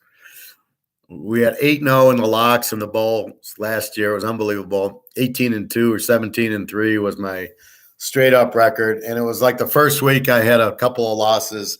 Once we hit near New Year's and we got the better teams in there, I just ran the table. I hit everything. But I had I had Oak State as a dog. I had TCU as a dog. I had Baylor. It was like all the real good teams who nobody likes were dogs, and I just jumped on all of them, and it was like a joke. And then Ohio State, my best was Ohio State, Utah over. And I heard, so it'll be Utah, Penn State. Utah will kill them. So what are we looking for in the bowls? UCLA, USC, Oregon, Washington. We're looking for all my over teams. We're looking for Oak State. Hopefully Spencer Sanders is healthy and they got their guys back. That's critical for Oak. They got a lot of injuries. Baylor, TCU. Well, TCU, we know Kansas State's going to be huge. Kansas will be a huge over dog. Texas, Oklahoma, they're pretty weak defensively. They're a good over team. That's what Phil, Professor, did you hear about UAB hiring Trent Dilfer as head coach a few days? No. What's with these teams hiring ESPN idiots as head coaches? Well, the Lions did it with Matt Millen. That was pretty successful. I don't get how you hire a coach who's never coached before.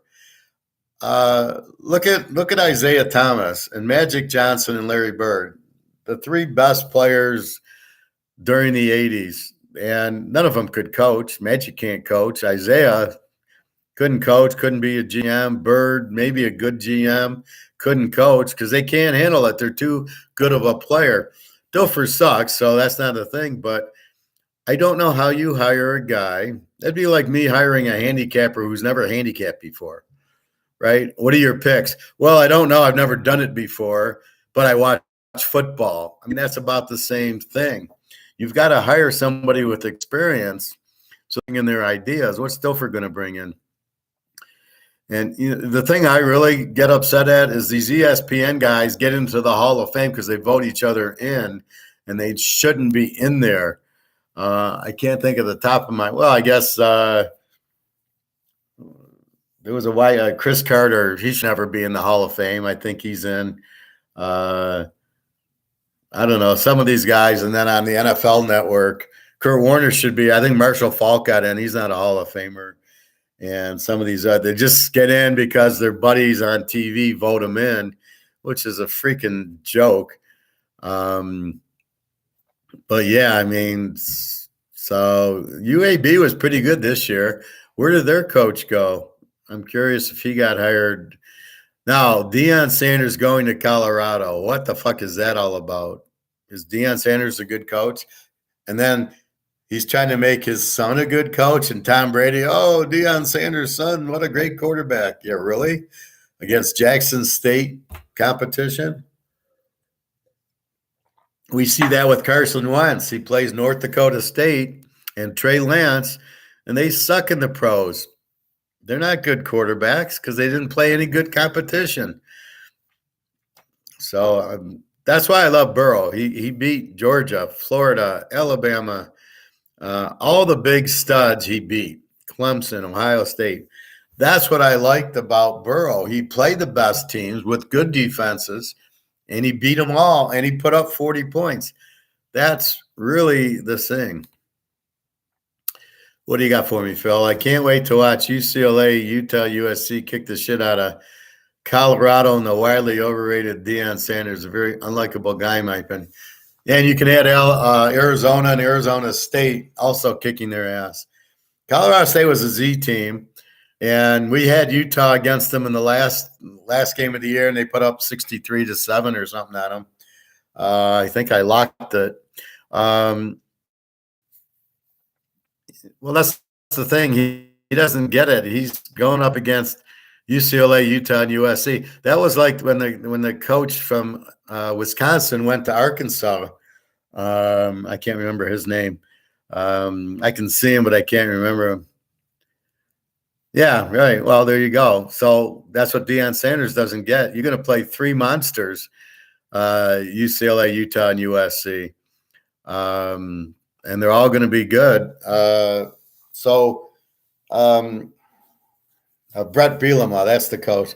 So he leaves Wisconsin, where he really has it easy in the Big Ten West, where he doesn't have to play Michigan, Ohio State, Penn State, Michigan State. And he goes to Arkansas, and he's got to play Alabama and LSU and Auburn. He doesn't even win a game in the SEC. He goes like 0 for 15 or something. Like, are you out of your mind going to play Alabama, Auburn, LSU every year when they were pretty good teams? Now they're not, but that's what they were going.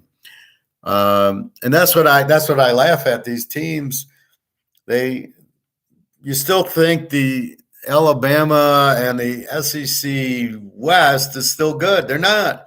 Mississippi State suck. Alabama is not good. Auburn sucked. LSU sucked. So you have all these teams that suck, but you want to make it the best conference.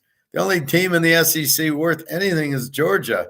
We're going to be pounding up against any SEC team, especially if we got Big 12 or Pac. You give me Mississippi against Utah, fuck, I'll lay 30 points in the game.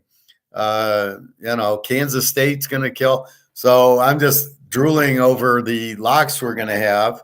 And then if you give me Baylor against UCLA, that'll be over at halftime, whatever the number is. Or Oak State, USC or Oregon against any of these. Because now that they got time to heal their injuries, these are explosive motherfucking teams, especially Washington, Penix. They have some. But see, they don't get credit for the schedule. Well, Oregon, you lost to Georgia, and then you lost to Washington, so you can't be in the playoff. Fuck, are you watching their games? Even against Oregon State. Oregon State's a damn good team. What is wrong with you? Washington State's a damn good team. Yeah, Phil. Yes, ESPN owns the SEC network, so they have motivation to constantly pump up every SEC team. That's fine, because I don't watch ESPN. You think Texas and Oklahoma would do well when they go to the SEC? Not Oklahoma.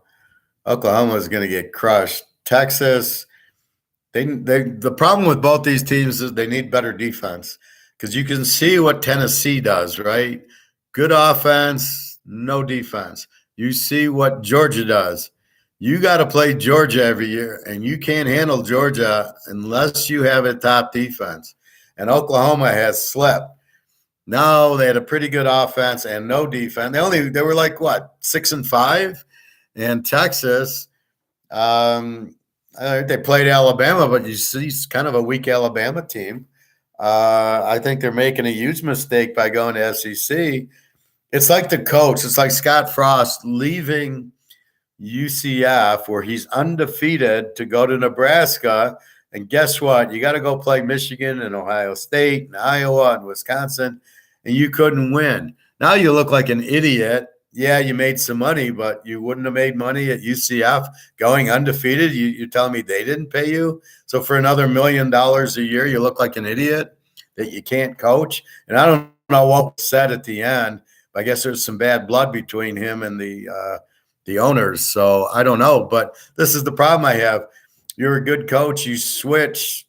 Look at the guy went from Colorado State. He's now at Central Michigan to Florida, and he got his ass kicked and everything. So I don't agree with these coaches. They take the money and run, but they shouldn't. They just stay where you're in a good situation. It's like you have the hot girlfriend and you leave her for another girl, and then you're going, well, maybe I should have stayed with the hot girlfriend, and or maybe the girlfriend's not as hot, right? She's pretty and nice, but not perfect. And then you meet this really hot girl, and you leave your girlfriend, who is perfect for you, for the hotter girl, but the hotter girl's a bitch.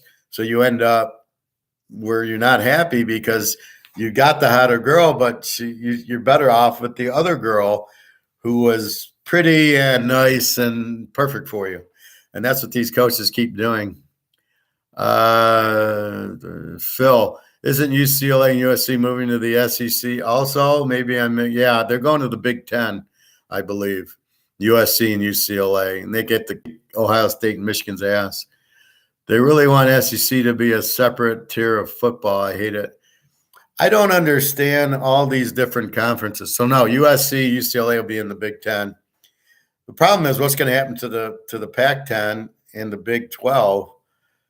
Because now you've got what? Who do you got in the Pac-10? Oregon, Washington, Utah, Arizona State, Washington State, Oregon State. So you still have good football, but now you've got to bring in Fresno State and Boise, I guess. And then in the Big 12, I think somebody's adding Cincinnati and Tulane or something. So the second tier team pushed up. I remember TCU, Utah, and BYU owned the Mountain West, and then they went and moved. TCU moved to the Southwest Conference. Utah moved to the Pac-10, and it took them a while to get good. Now we can see TCU is playing the same way they played in the Mountain West, where I'd bet them every week. I remember, I don't know if it was in the 90s or whatever, but I would bet TCU and Utah every week, big money, and win. They'd win every game 45-0. And the only time I had to kind of watch it is when they played each other. Then I would tease the dog. But it was always TCU, Utah, BYU would kill everybody in the conference. Air Force, San Diego State, Wyoming, and then they'd play each other. And they were so dominant. And I loved it. I'd win every week with them because it didn't matter. You're laying 20, they win by 40 every week. They just shut you out. They were so strong. So I don't know. So that's what'll happen is your Cincinnati moves up, your Tulane moves up. Maybe your Coastal Carolina. I don't know about the Sun Belt guys. App State certainly could move up. And Western Kentucky, they're a very strong team. So we'll see what happens. Somebody did McCall play yesterday? Somebody told me McCall played, and I didn't. I thought he was out with his foot. Let me go to the box score because that'll be key in the bowl game if McCall is playing or not. So let's see.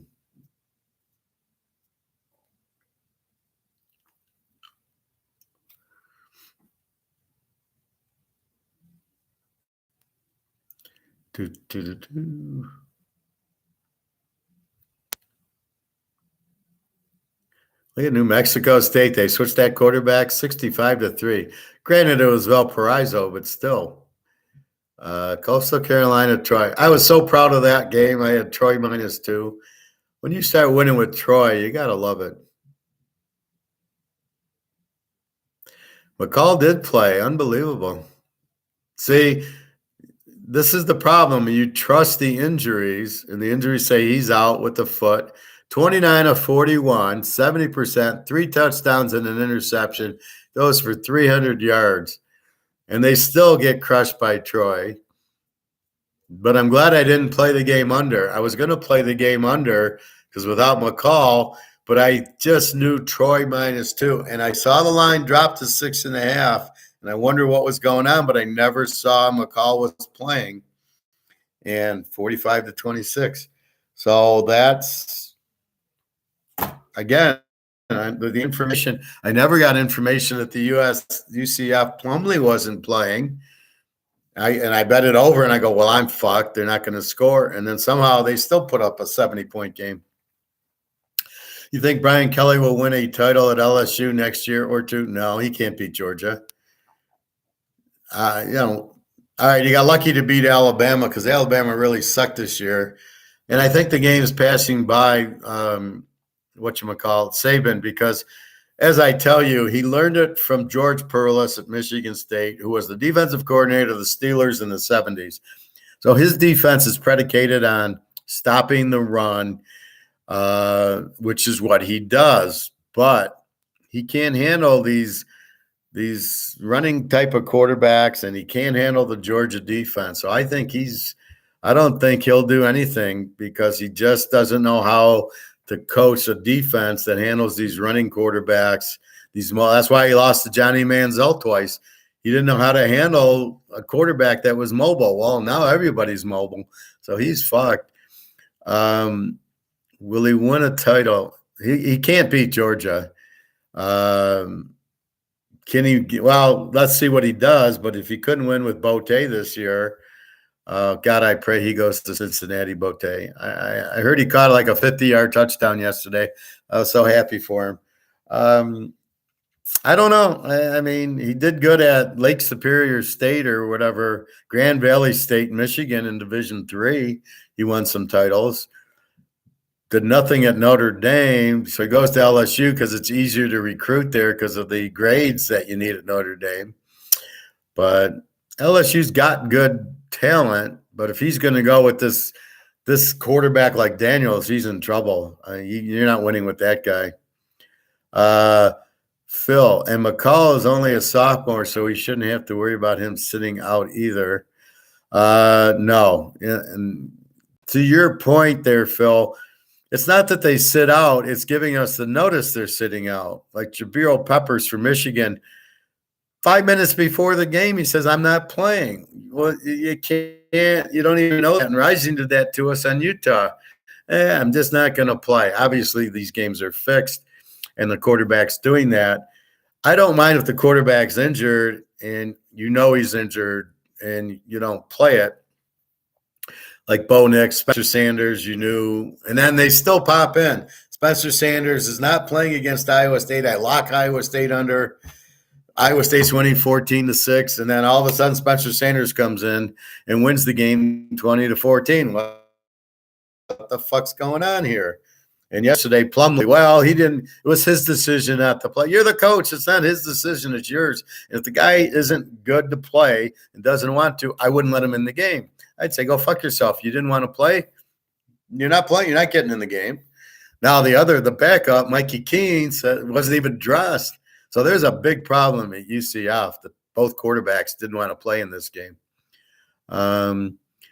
Bobby, I miss the days when Kellen Moore was at Boise. I remember hitting a big water when they played VTech on a Labor Day. For some reason, I always remember that game. If you go back to my tape for that game, Bobby, I picked the score. I said Boise wins 30-27. You can go watch the video. Yeah, I love Kellen Moore. I never understood why the Lions drafted him and never played him. I thought he was much better than Stafford, and he never got a chance. And he finally goes to Dallas, throws for 420 yards in a game, which is unheard of, and breaks his ankle, and that was it. He played the one game, which I didn't understand. That guy was great, and I remember I think he beat Oklahoma also in a Fiesta Bowl or something, but that guy was great.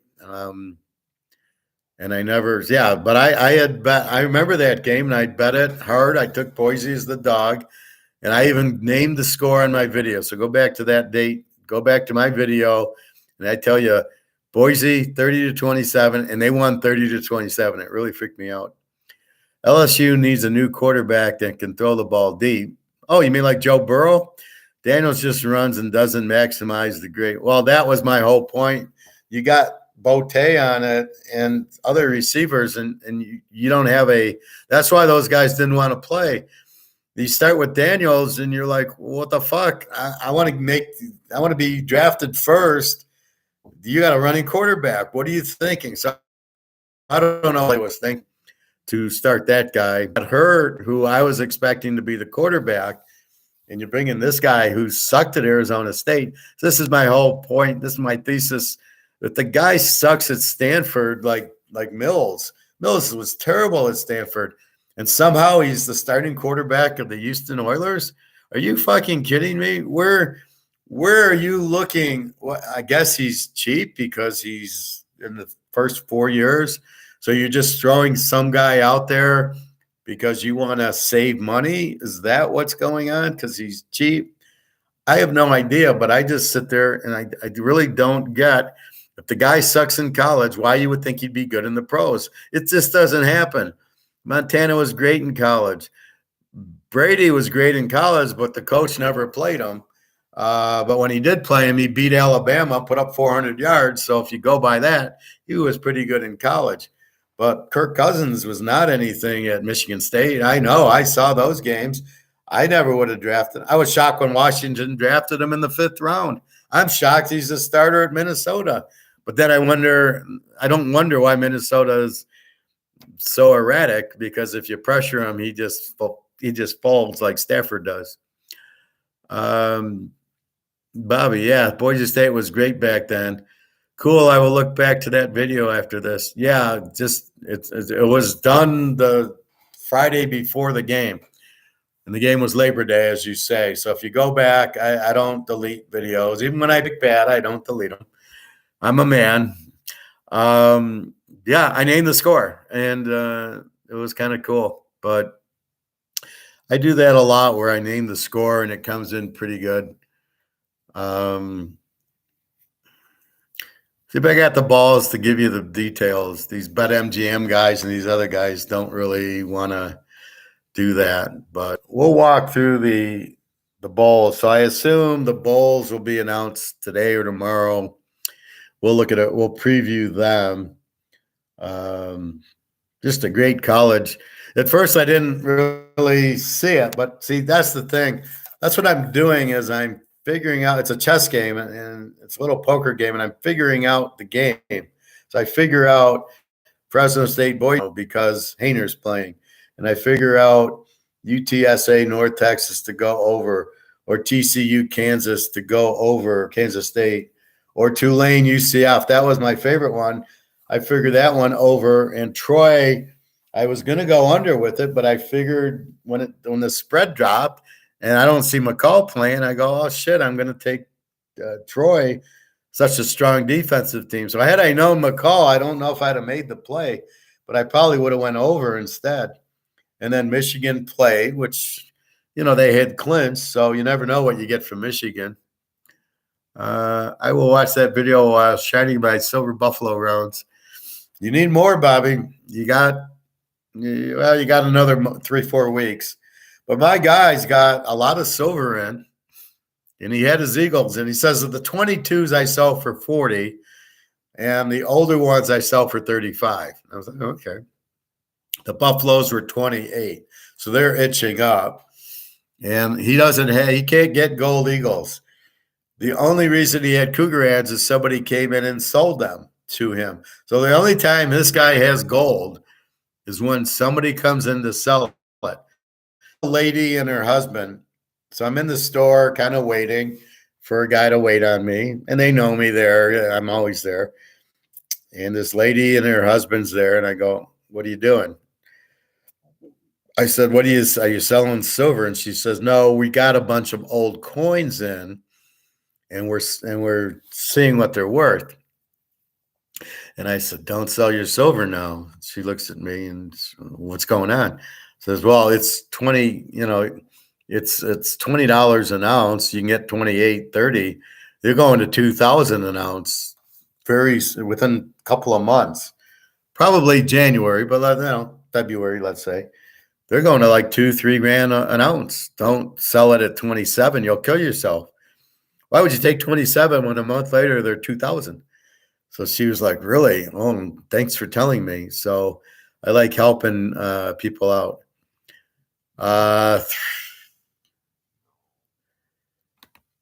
Well, okay, let me explain it in English to you because nobody else will. The derivatives, which is COMEX, which is what's holding the price down, they end December. The derivatives end.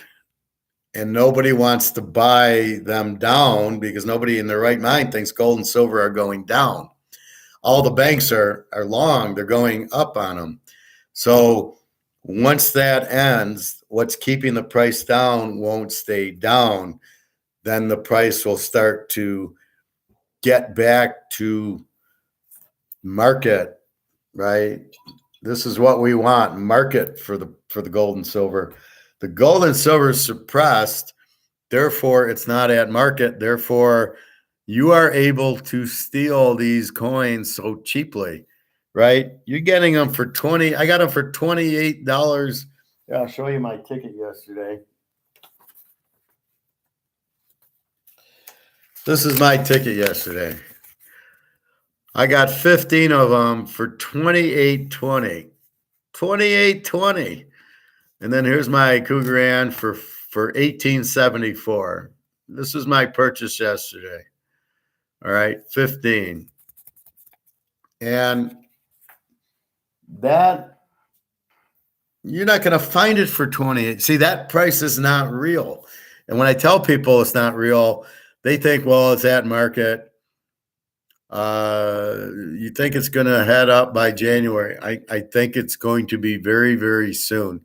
2023, Saudi Arabia is going to announce they're going to join BRICS.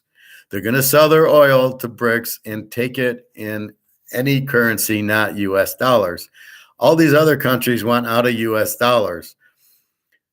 They are coming out with currency backed by gold. So that is coming very, very soon. At that announcement, at those two announcements is when gold goes through the roof because Russia and China want gold to go up. U.S. doesn't because U.S. is fighting China, Russia, and the BRICS countries and Europe. They don't want gold to go up because then they don't have any gold. The U.S. doesn't have any gold. They'll say 8,000 tons is bullshit. I heard some guys say, oh, China's got 2,000 tons. Add a zero to that, 23,000 tons, moron. This is why I hate these idiots on YouTube. You got 15 silver buffalo rounds. Bobby, I got 400 ounces of silver. 200 of it is in Eagles, and the other 150 something is in Buffalo, and 37 ounces of Highland Mint, Emmett Smiths and Barry Sanders and Joe Montana. I bought Highland Mint because I collect cards way back in the 90s. These are 1 ounce silvers, and I got the 2-tone. So I got like the 2-tone Emmett Smith, and I got 37 ounces of silver. I went to the store to ask, is this gold plating that's over the silver worth anything? They said, no, it's really not gold. It's just gold, whatever. I was hoping it was like 1/100th of an ounce of gold, and I got 20 of them that, I'd get another 1/4 ounce of gold, but they said, no, it's really the silver, even though it's a 2-tone. So they tricked you into believing you were getting a little bit of gold on it, and they were charging more. You'd have been better off just buying the silvers. But they do carry a little bit of a premium. If you have a 2-tone Emmett versus a silver Emmett, you can sell it for more, or the Jordan and stuff like that. But I got 37 ounces of the Highland Mint, which is still ounces of silver. Got the certificate. So, and they're worth more because it's Jerry Rice, it's Montana, it's Emmett, it's Jordan. So instead of the $35. Like the Jordan's worth like 100. The Kobe's worth like 150. The Montana, the Bobby Orr, those are worth probably 60, 75. So those are actually worth more, but they are 1 ounce of silver. So I got like 37 of those. I'm up to almost 400 ounces of silver. Do you want 15 silver buffalo rounds? Is that what you're asking me? That's what I got. Oh, I'm sorry. Yes, I got 15 buffalo rounds yesterday. I'm sorry, I didn't get the question, but yeah, that's my. This is my ticket from yesterday. So yes, I got the 15. That's what I bought yesterday. Here's the date. I don't see the date.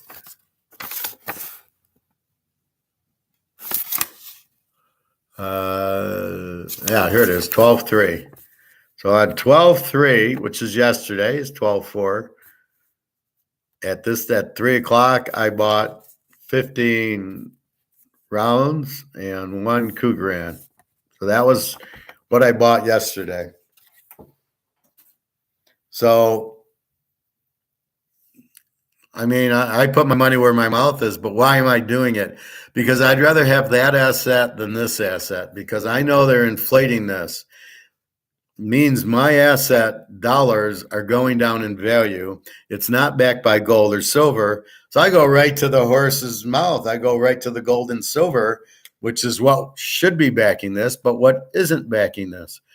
Then when you add the BRICS countries and the new currency Russia and China are coming out with that is backed in gold and silver, well, you got to have gold and silver to back your money, buy gold and silver, which then makes the gold and silver go up because demand goes up. As demand's going up, the price is going to go up. The price that's keeping it down, the derivative COMEX, is broken, and it's gone. And these banks are going to lose trillions of dollars with these derivatives. So they've been buying gold and silver physical to offset the loss they're going to have derivatives they're going to have in physical, and hopefully they'll break even, but they can't buy as many as the derivatives. And this price has been for 50 years, since 71. This price is held down.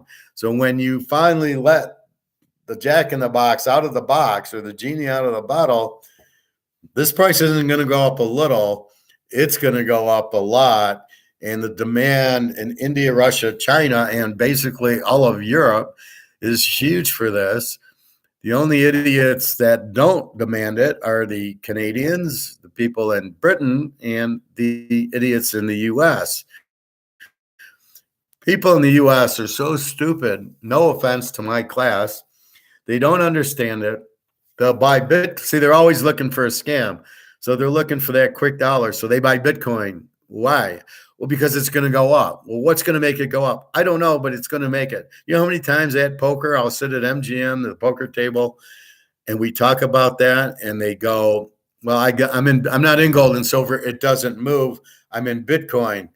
Why are you in Bitcoin? And I haven't gotten one answer from anybody at poker. And these guys are, good poker players. They're smart guys who are fucking clueless in this. So they don't have an idea why. It's just going to go up. And I go, well, I know my gold and silver is going to go up, and I get to fucking hold it. So I can put it in my hand and hold it. And when it goes up, I can go sell it. And I love the answer of, well, where are you going to go sell it at? Well, where do you sell a Rolex, dudes? I mean, you go on eBay and sell it, or you go to the jeweler store, but I wouldn't recommend the jewelry store where you bought it, because he's a seller. He's not going to give you the full amount you should get. You need to talk to a buyer. So you either go to the jewelry store and talk to a customer when they leave, go, hey, dude, I got a Rolex I can sell you. I'll cut $5,000 off, and we'll both be happy, because they're not going to give me full value. Just like the gold store, he'll give you the spot. So if it's $1,800 for gold right now, he'll give you the $1,800, but he's selling it for $1,900, and they'll cry, oh, I'm not making any money on it. I mean, it's just a joke. Yes, Bobby, you need to get back to the coin store by January. Probably I would plan on January. Well, the currency's collapsing, so I'd get your money out of the freaking bank as quick as it can. nothing good's gonna happen by leaving all your money in the bank or your money in stocks.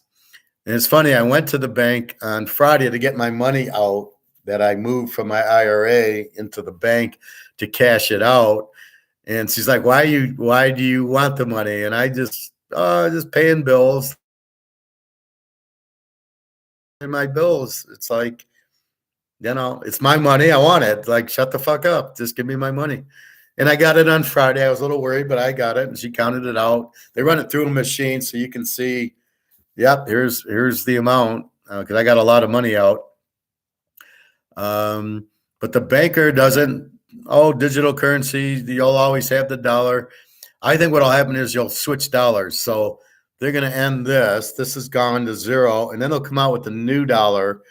And then, because what 70% of the people probably don't have that much money. They make 30, 40 grand working at a grocery store, the restaurant, these poor people. And they're probably sitting on maybe 10 grand of this, if they even have that. So you can't take their money. So they'll be able to go to the bank and say, okay, give me the new currency, and it'll probably be even money. It's the people with a lot of money, over 100 grand, are going to be in trouble because they're not going to give them 500 grand in the new currency. They'll say, you can have 100 and that's it. That's where the problem lies. So I think we'll be able to switch it. I think we'll always have money, just because what are you going to do to the poor people? You're not going to take they're going to just lose their 10 grand and not get the new money. But I think there'll also be digital currency like crypto, and there'll still be the debit credit card system also. I think there'll be both. My friend at Mercedes, as I said, is from Malaysia, and she said, no, we still have money there, but we've had digital currency for 10 years. So it's a go with. It's not the end of money. But it's a new thing you can use. So I think I'm getting more clear. How low on supply of buffaloes was your corn guy? He had plenty of them. He had buffaloes, like I could have bought 50 of them, let's say. Now the gold he had 3 or 4 Cougarans. And that's because somebody returned them. He doesn't have any eagles. He didn't have any maple leafs. He did have 2 Swiss 1-ounce bars, those little thin bars, not the big James Bond bars, but the little thin ones. So he had 2 Swiss ones, which were the same as the Cougaran. Again, if you're buying an ounce of gold, that was it. And he had 4 Cougarans. I took 1. So he's got 3 Cougarans. Waiting if other people are coming in selling them. And these people, so it's showing you what's going on. People are selling their gold to get $1,800 because they're desperate for money. So keep that in mind, why they're selling it and why these guys are getting it, but getting Cougarans, not eagles, is because they can't get eagles from the mint. They're not selling them. The U.S. Mint's supposed to print eagles is not doing their job. It's illegal. They're probably hoarding it because they know what's going to happen.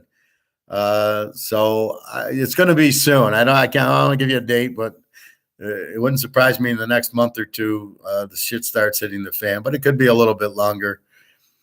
It's fun buying silver. You bet your ass. It's fun going through my gold also, recounting it. Going, yeah, this is nice. Gee, hey TK, any free picks? Just got here. Yeah. If you watched the video on Friday, I gave them to you, but I'll give them to you again. So the free pick was Fresno State yesterday and USC over. And in the pros, the free pick is the Jets, which has already started, and Seattle. Seattle is the 4:00 game. So that one, that's your free pick. 3 locks going, but you're late. Well, you can still catch 2 locks if you buy, but the free pick was the JETS, Jets, and Seattle, because half the Ram team's out. Bobby, I'm still looking to get my money out of my 401k. Yeah, I hate when they ask all those damn questions. You know what I would tell them to say? Well, I'm going to Vegas to gamble. What are they going to do? I just don't want them to come after me because I'm buying gold, and oh my God, now I'm flagged for buying gold. Or what do they think? We're criminals or something? I don't like that whole inference. Um, okay, Bobby, talk to me. 401k, is it? Where's your money? I mean, how do you have it? I don't need to know how much, but how do you have it? And then, do you have any in cash, or is it all in mutuals or bonds?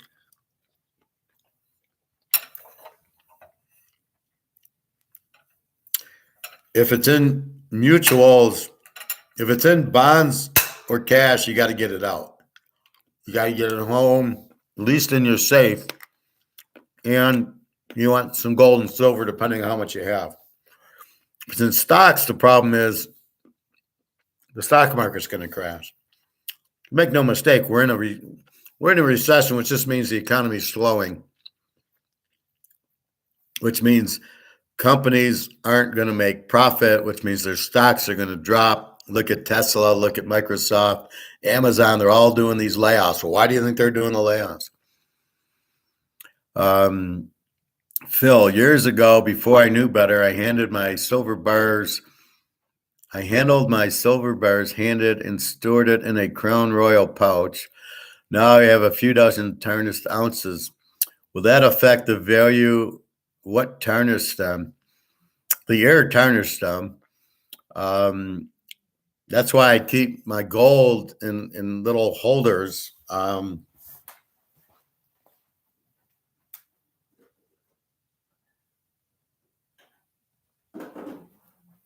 So my gold I keep like this. This is the Stardust, which I love. So this is what they look like. They're just holders, but I only put my gold in those. My silver I have in those plastic 20s. So there's 20 in that. My Highland Mints are in these. My Barry Sanders and Emmett Smiths are in these, and they keep it. If they're tarnished, if it's an ounce of silver, I think you might get hurt a little bit. So let's say it's $2,000 for the ounce of silver. It's just a matter of, well, I just ounce. Now the guy at my store had tarnished. I think they were British ones that were tarnished, but they were going for the same price. But I preferred the ones that weren't tarnished. So I bought the ones that weren't tarnished versus the ones that were tarnished. So keep that in mind. But it's the same thing I do with my baseball cards. I've shown you that, and I'll do that on Wednesday. They're in hard plastics, but for baseball cards, right? The air is what tarnishes them, so you don't want the air hitting them and ruining them. So the silvers I'm playing with way too much because I'll have 20, and then I'll take a couple out and give them to my girlfriend. They're great birthday gifts because everybody loves silver, and they don't realize they're about to become going from getting a gift. You give somebody 2 ounces of silver, and you say, "Well, it's worth $25," and it's worth $50, and they're pretty happy. And then you tell, well, they're going to be worth 2,000 an ounce soon. They're going to be worth 4,000, and they're really happy. So that's what people don't understand is that they're assets that are undervalued, and they're going to go to. Here's the real value of silver, and here's the COMEX value. So it's going to go up to here. We don't know what this is. It's at least 2,000 for the silver, and at least I'm going to say it'll start at 30 or 40,000 for the gold, but it'll go up much higher because the demand. See, there's no demand for it in the U.S. Well, once people wake up and realize, shit, I better buy silver and gold, they're all going to run to the store, and they're going to start jacking the price up. And that's when you start getting 300 million people in that are not in.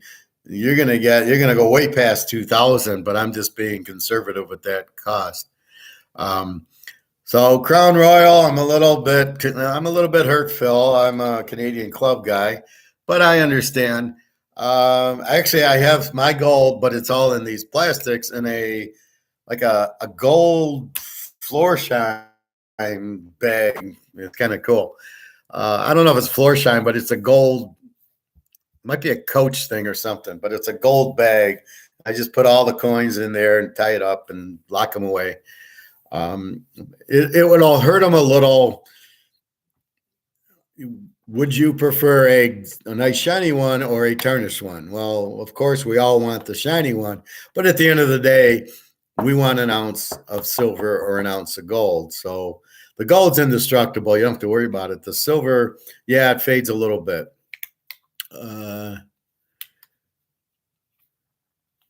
So it shouldn't have. If it's 2,000 an ounce, maybe you get 1,900, but not significant because it's an ounce of silver is an ounce of silver. And again, the air tarnishes them.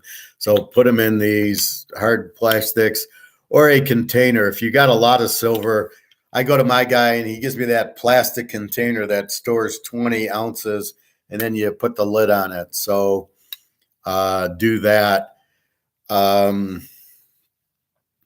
I suspect it was either air or oil from the skin. Yeah, it was air. The capsules, yeah, I need more of those. I don't drink much Crown Royal anymore.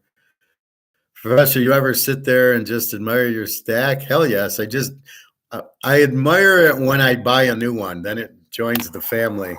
So when I bought the ounce yesterday, I always make them put it in a one of these.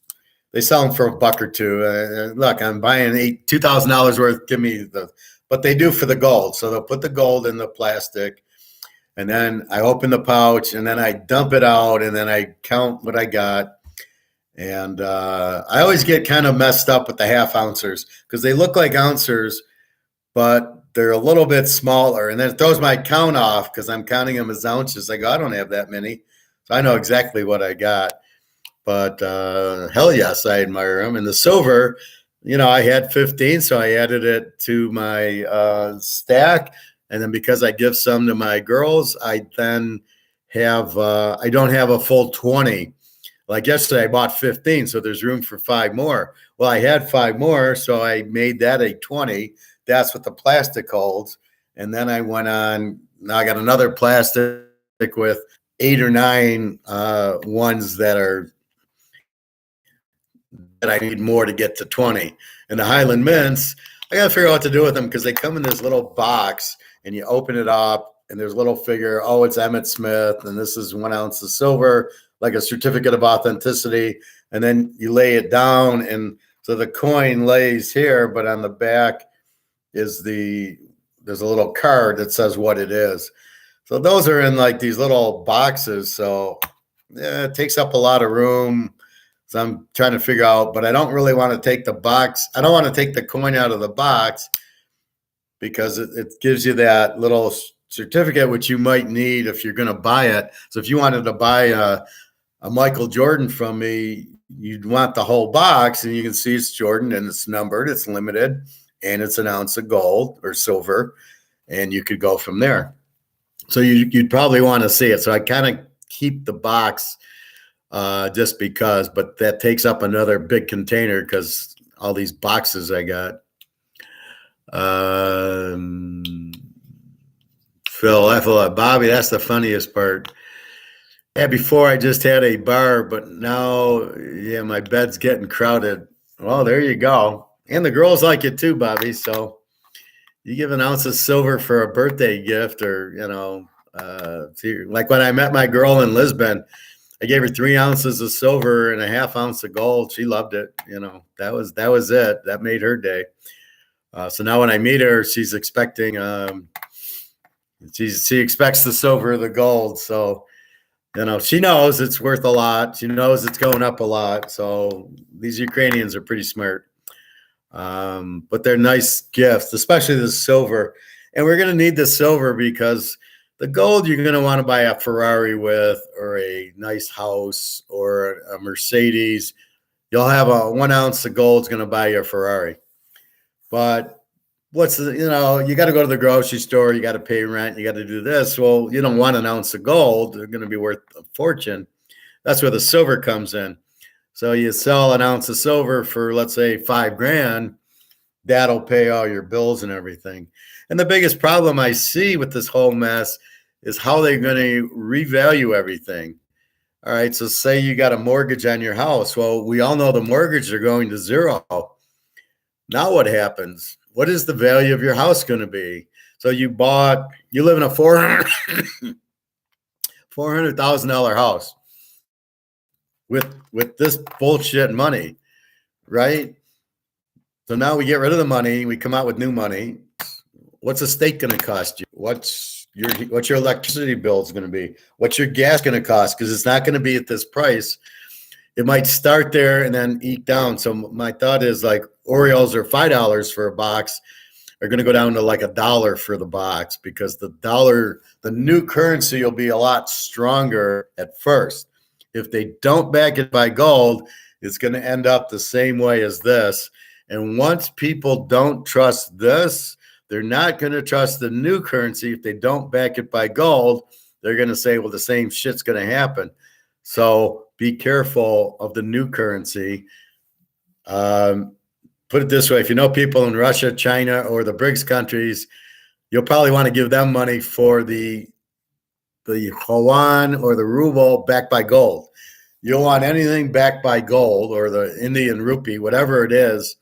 Whatever the currency backed by gold is the currency you want to get into, because it's gold. You always want to be in gold, not fucking Bitcoin, and especially not these shitty dollars. So it's happening, but I'm really kind of mystified. The lady at the bank saying, oh, nothing will change. You'll still have your money here. You'll still use your debit card and your credit cards. And I'm thinking to myself, lady, there ain't no way. This fucking money is useless. It's going to be broke once all these countries are now in BRICS saying, we don't want the US dollar and you're not the petrodollar anymore. Where the fuck's it going to get value? Nobody in the world wants it except for the US people. And they're going to wake up and they're not going to want it either. I mean, come on. I'm not, this is where the Fresno State Boise example, where I know Fresno's the play and Fresno wins. And the Boise, and that's the bank, is Boise. The bank's saying, oh, don't worry. It's the U.S., nothing. Bullshit. You're fucking printing the money to death. You're not backing it by gold or silver. And nobody wants your money because you're sanctioning and you're doing high interest rates. So what the fuck are you talking about? I'm just hoping there's a grace period. That's the key question. What is the grace period that you've got 50,000 US dollars and they say, here's the new currency? And how long do we have to take our 50 grand and transfer it into the new currency? Is it overnight, as they say? You go to sleep Sunday and you wake up Monday and the bank's closed and we've come out with new money? Now, they do that. Supposedly, the answer I got to that was, well, those are smaller countries. That's Venezuela and Argentina and Sri Lanka and Pakistan, but not the U.S. The U.S. won't do that by getting rid of their money. There needs to be some sort of grace period of 30, 60, 90 days to switch your money into the new money. Absolutely, that has to be out there. So again, I'm waiting to hear that, but nobody seems to know. The restaurant, the bank, the gas station, the gold, none of them have any plans on taking digital currency. They all think it'll be like Bitcoin. They all think our currency will be fine. Yeah, well, are any of them economists besides me? So, well, I'm sure they thought the same thing in China and Japan and Sri Lanka and Pakistan and Venezuela and that they wouldn't. Now, the example, my friend from Mercedes, and she's really bright, from Malaysia, said, well, look at the British pound. It used to be the lead currency. It's not, but it's still there. Now, I don't know if it's the original British pound or they switched it. So I guess we use that as our sample test, is have they switched? And I'll do a Google on this. Is it the same British pound that was there in the 1920s that paid for World War I? It collapsed, and then World War II came out. I think they came out with a new currency. Has it been the same currency? This I need to find out, but that's really the question. Let's use the British, because they used to be the lead reserve currency and they're not. We took it over. So what the fuck? But she said, well, the British pound's still out there. That's still good. And she's right, even though it's junk like ours, it's not backed by anything, but it's the British pound. So I'll use that as the test. Yeah, before I just had a bar. Okay. These economic lessons never get old. Well, when taught properly and you learn, it's like the health ones I teach you, right? About fasting and don't eat sugar. It's for your benefit. So when you need to understand what's going on, but they don't teach you. You're an all-star baseball player, but a lot of people don't know how to hit the way you hit, right? They haven't been taught that. Or you want to go play golf, but you haven't been taught how to play golf. So you try to play golf, there's golf, but until you've been taught by Jack Nicklaus, you don't fucking know how to play golf. And that's kind of what I'm doing is you understand there's money and you understand economics to a point, what you've picked up and what you've heard, but you can't trust the people you've heard it from. So you're not really sure what's going on. And I'm giving you the straight dope of this is what it is. This is what's happening. This is what you need to do. And I use my masters to do it. And I explain it in a way that you can understand it, not the gibber. If you ever listen to some of these guys, it's such gibberish. I don't understand what they're talking about. And I got a master's in it. How anybody's supposed to understand what they're talking about is ridiculous. How about turkey sandwiches? Is that all right? I just ordered one from the deli for lunch. You got to watch the bread. The bread's carbs. The carbs is sugar. So just imagine you're eating 2 scoops of sugar with the turkey. You're better off getting a pound of turkey and cooking it in an omelet, or putting turkey on a salad and ordering that, and make sure you get Ken's dressing where there's no high fructose corn syrup. So think about it. You're staying away from high fructose corn syrup and carbs, which is sugar. So you're basically, by getting the sandwich, the bread is the sugar. That's why it tastes good. So the turkey's fine. The bread is the evil. So you've got to, if you're trying to, in the beginning, lose and get your blood pressure down, your blood sugar down, you don't want any carbs. Once you get to your level, like now, I'll have carbs once in a while, knowing, well, I just do a 3-day fast and I clean myself up. But I understand the concept is I need to do that fast every once in a while to clean my system. Like when you break your leg, your body heals your leg, right? How does your bone fix? Your body does it. It does the same thing for your insides. So if you let your body heal you, it will. I had that hacking cough, right? I did a 3-day, excuse me. I did a 3-day and I got better. I let my body heal. So your body will heal you. It's like a pitcher. He just doesn't pitch for a while and his arm gets better. Why? Because his body healed him. So that's really the key. The drugs are no good for you. They just kind of numb you so you don't feel the pain, but the pain's still there. But if you let your body heal you, you're healed. So that's the thing. So when you're ever sore or you don't feel right or you get sick, just do a 3-day fast, have your green tea, just no sugar and no other stuff, and then let your body heal you and you'll be fine. It will heal you like when you break your arms and your legs. Phil, yeah, I'm glad I found Professor's channel. It's been one of my faves since I discovered. Thank you, Phil. I appreciate that. That's why I do it. I really do it so you guys who want to learn can learn. I already know it, so there's no benefit to me by teaching. I'm not learning anything, but I do it for you guys because I know everybody's getting fucked, and I don't like that. I am not that type of person. That's why I give a lot of the picks out. I want you to make money on it. Yeah, I want you to buy my service, but I want you to make money on the picks. I don't want you to lose money, and I don't want you to listen to BetMGM and all this crap. But in economics, I think it's unfair because they don't teach it to you. And I want you to understand you're getting fucked. And I want to explain it to you so you understand how how to help yourself and save yourself, because I don't like what they're doing, and I don't like how they don't teach it. The freaking unions take over the schools, and they don't teach the kids anything. And then the kids grow up and they don't know, and they're not in goal. And guess what? They have to be dependent on the government to take care of them, which is the whole point of what the government's doing. But if you're with me and you understand what's happening, and you guys keep buying gold and silver, you don't need the government. You got your money in gold and silver to protect. You don't need the government. That's the whole point of why they don't want gold and silver. They don't want you to rely on the government. The communist countries don't care. Communist countries. Here's an example. There was a building caught on fire in China, and with the COVID, they're not allowing you to. They wouldn't allow them to get out of the building.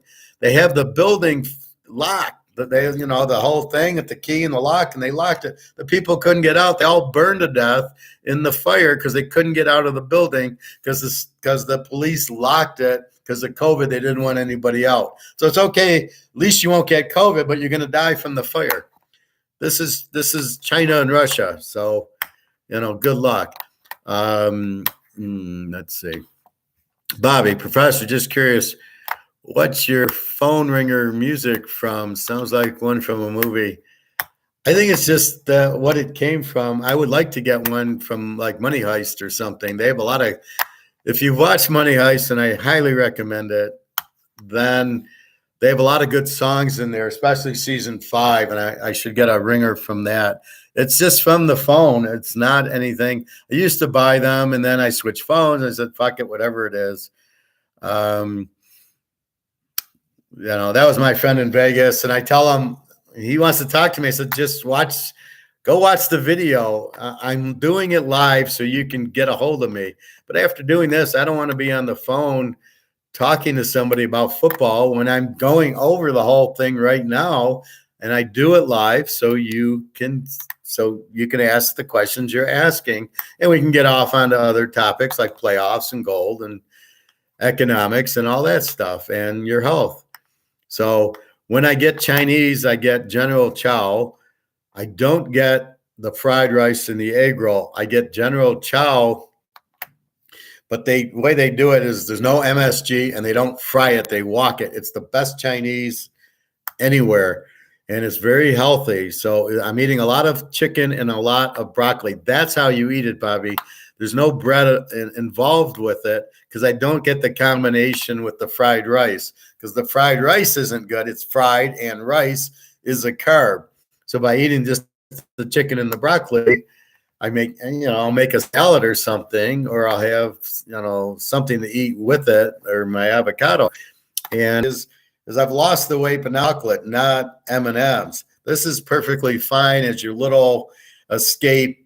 They have a little bit of chocolate, but it's 90. The cocoa is extremely healthy for you. So you can have some, but not too much, because you don't want sugar. But there's not that much sugar, and there's no milk chocolate, which is the killer. Right? You get a Snickers or M&Ms, it's milk chocolate. The milk's not good for you, and the chocolate's heavy sugar. This is cocoa, very healthy. Honey's very healthy, but it's still sugar. So you put a little drop of honey into your tea, and, it makes it taste better, and it's very healthy. Lemons, honey, all that shit, cinnamon. That's why they tell you when you're sick and you have tea, put honey, put lemon, put cinnamon and ginger in it.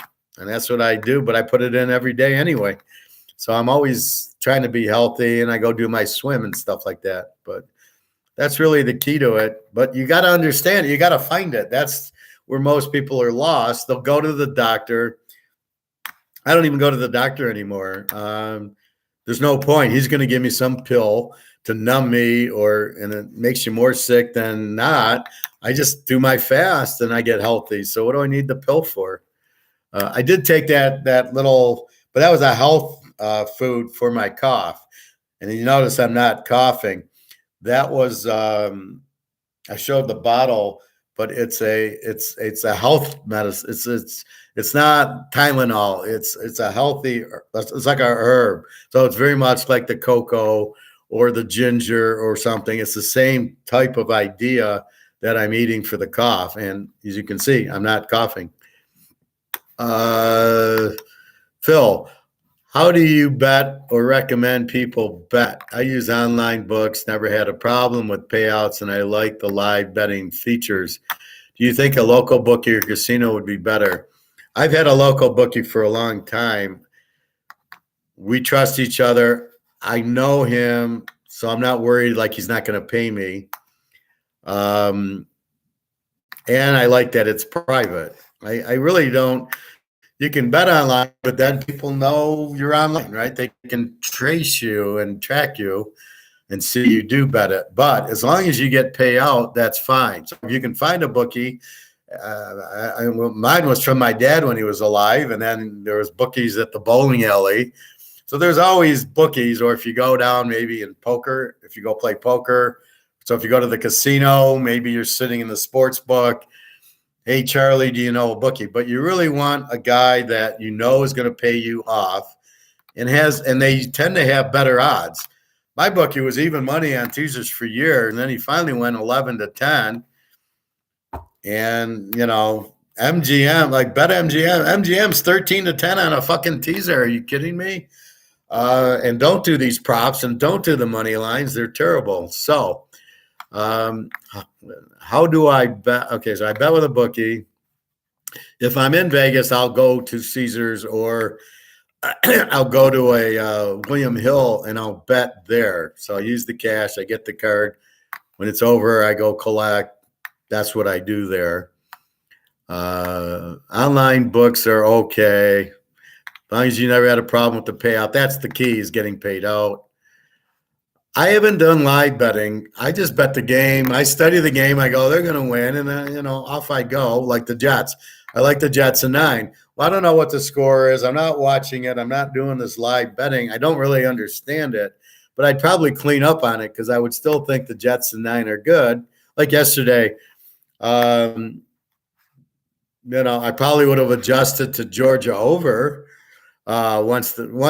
all I got to see is about the first 5 minutes of the game, and I can tell you who's going to win it and what type of game it's going to be automatically. Like Michigan, when they were barely up, the line probably moved. I would have bet Michigan knowing that they're playing and they're going to eventually pull away. Do you think a local bookie or casino would be better? Either one.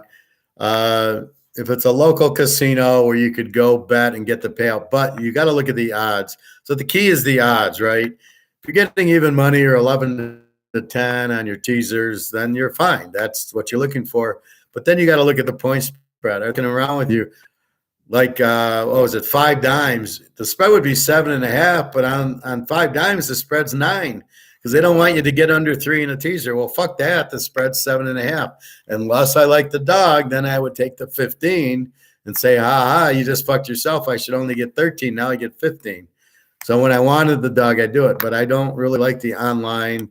I like the secrecy of it because it's private. It was illegal most of my life, but I did it anyway. Now it's at least legal. But I don't go to MGM downtown. I play poker there, but I don't bet football, because I know it's 13-10, and why should I get fucked odds? So I will go down to try to get customers, give them my card. I'll give them my free pick. I'll take the Jets, and then the Jets win. All of a sudden, they're interested in me. The best was at Vegas. I was sitting at the Venetian. Some guy knew me from my video, and it was $100 for my picks. He gives me $100 in chips at the poker table, and I give them the games. And the other people are just looking like, what the fuck? So that was kind of neat. I like that one.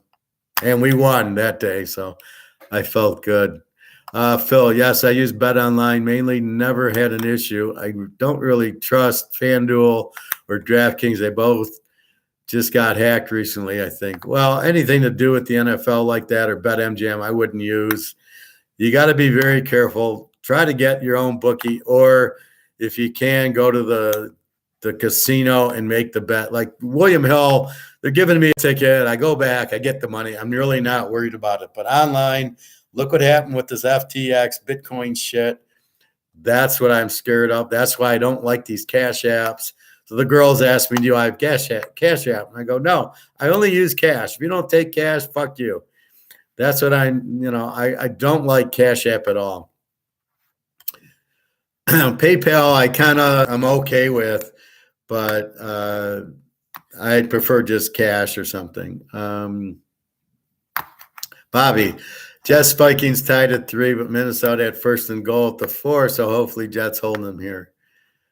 Well, if they do, then the Jets will score, so I'm not worried about it.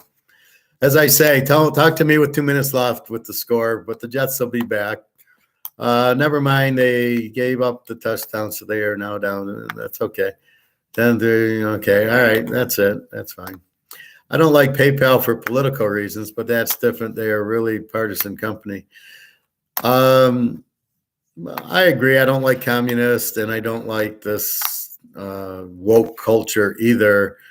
But depends on your alternatives. But all that's going to blow up in their faces. It's all got to be free market. At the end of the day, you got to, if you have gold standard and you have free market economics, you don't have racism, you don't have this bullshit woke, you don't have anything, monopolies and all this other shit. You don't have lobbyists because you can't. And I don't know who you guys are from a personal style. I mean, I know Bobby, Phil, I assume you're nice guys, but I don't know your political. I don't want to know it. You're in my class, and I don't care. And it's like, fine, thank you. You're welcome in my class. Whoever you are, whatever your beliefs, I'm here to help you. But I'm not going to say one way or the other, I don't want you or I want you. Then, you're a Keynesian, I don't want you in my class. No, I'm hoping to teach them, but as long as you're nice and you're respectful, I don't care what you are. That's your choice and your freedom, and I believe in that. But I think these people with the Keynesian, I think don't know what they're doing. But I'm not going to be, I'm not going to be. I'll only accept these type of people in my class, not those type of people, and I'll never do that. If you want to learn. Now, where I do have a problem is the guys that come in and waste our time with the stupid comments and questions. Then I do have to block them because they're wasting time for you guys and me to teach, and it's got nothing to do with the topic. Like that one guy with the Lamar Jackson crap. Okay, why is he any good or bad? Oh, look what he did. I don't care, but I don't want to waste time arguing is he good or bad. That's got nothing to do with anything. PayPal is going to fine people $2,500 in a leaked memo. They backed off when it became public, but that was crazy. Fine people, aka steal the money. Yeah, I read something like that, but I think it would depend on what they did or something. Bobby, it's good that no weird dudes have been in the chat in a while, like a couple months back. Yeah, well, the guy who asked me, he said, well, I won't listen to you because you live in an apartment. He can be in here, he just can't comment. Or that one crazy woman or some of those people. I basically have silenced them. So they could be in here, but they can't comment. So I do have the option of hiding the comment from people that are bothering us. Keep it to football and gold and economics and that's perfectly fine. But when you start getting into, when you start bothering everybody, this isn't the forum for that. I don't want to hear politics. I don't want to get into politics. We all know we want Austrian economics. We don't want politicians to tell us what to do, to control us. It's simple as that. So that's the problem is the whole world's like this. So we just you have gold, silver. You don't have to listen to these idiots. And, yeah, we know Biden's nuts, but there's no reason to bring it up. We just move on with it, knowing what's going on. But yeah, I'll block the weird dudes, Bobby. I do have that option. Like when I get these sex little ads, I normally block them. And then they keep coming anyway, different ones, but I just block them. They're a waste of time and take our concentration away. Someone who says something like that is the kind of guy who judges people by how new their car is, as if that means anything. Well, I don't get how you can judge my skill set I feel interest rates are going up and the housing values are going down. Why would I want to buy a house for 400 grand that's going to be worth 200 grand? So there's a good logic that fits my economic skill set that says I'd rather be in an apartment than lose a bunch of money in a house. Then you take that and add it to the gold. Well, once gold goes through the roof in silver, I'm going to take an ounce of gold and go buy a $500,000 house with that. So I'm waiting for that. So don't judge me. See, you can't judge me because I live in an apartment without asking me those questions like, well, why aren't you in a house? Oh, I was in a $500,000 house and I got divorced. I'd rather have my freedom than I don't really want to get into divorce on here, but I'd rather have my freedom and be able to meet my Ukraine girlfriend and others than kind of be locked in a controlled type of marriage. And anyway, so I'm better off not married, but I was in a $500,000 house. So maybe I was intelligent back then. Then I moved into apartments, so now I'm not intelligent. I got to be in a house to be intelligent. Guys like that are the guys in Bitcoin, like at poker. They're in Bitcoin, but they don't know why, and they don't know. They assume it's going up, but they can't answer the question. I have a guy at my Toyota dealership. I can take it in for an oil change and all that shit. So I talked to the sales manager, and he's got all this money in Bitcoin, and I told him to sell it. And at the time, he had like 100 grand in Bitcoin. This was 6 months ago. Bitcoin was a much higher value. And says, take the money. Just pretend you're at Vegas, and you took out 10 grand, and you played craps, and you hit, and you now have $50,000. Are you going to play the 50,000 out, or are you going to cash it in and walk away, make sure you got 40,000 in winnings? Or are you stupid enough to play your 50 out and lose it? Believe me, that hurts a lot more to be up 50 and lose it than it does to take the 40 and you can still play your 840. And he's arguing me about selling the bit. Oh, it's going to go up. And I just kept, take your profit. Pretend you're at a fucking casino, take your profit and leave. I mean, people don't understand logic. They don't understand gambling, betting, or money management. They don't understand you take your profit. If I was to go play poker now and I play 1-2 and I play 300, that's it. It's too much luck. And if I got up $1,000, I'd be cashing it in and jumping for joy. I made $700. That's what I would do because the odds on you getting aces beat are too high. Too many times your aces get cracked, your kings get cracked, your straight loses to a higher straight, your full house loses to another full house. Too many times that happens. That's the problem with this hold'em. I'd rather play 7-card stud or a nice high-low game where there's not the wild card. The wild cards or the community cards really fuck it up.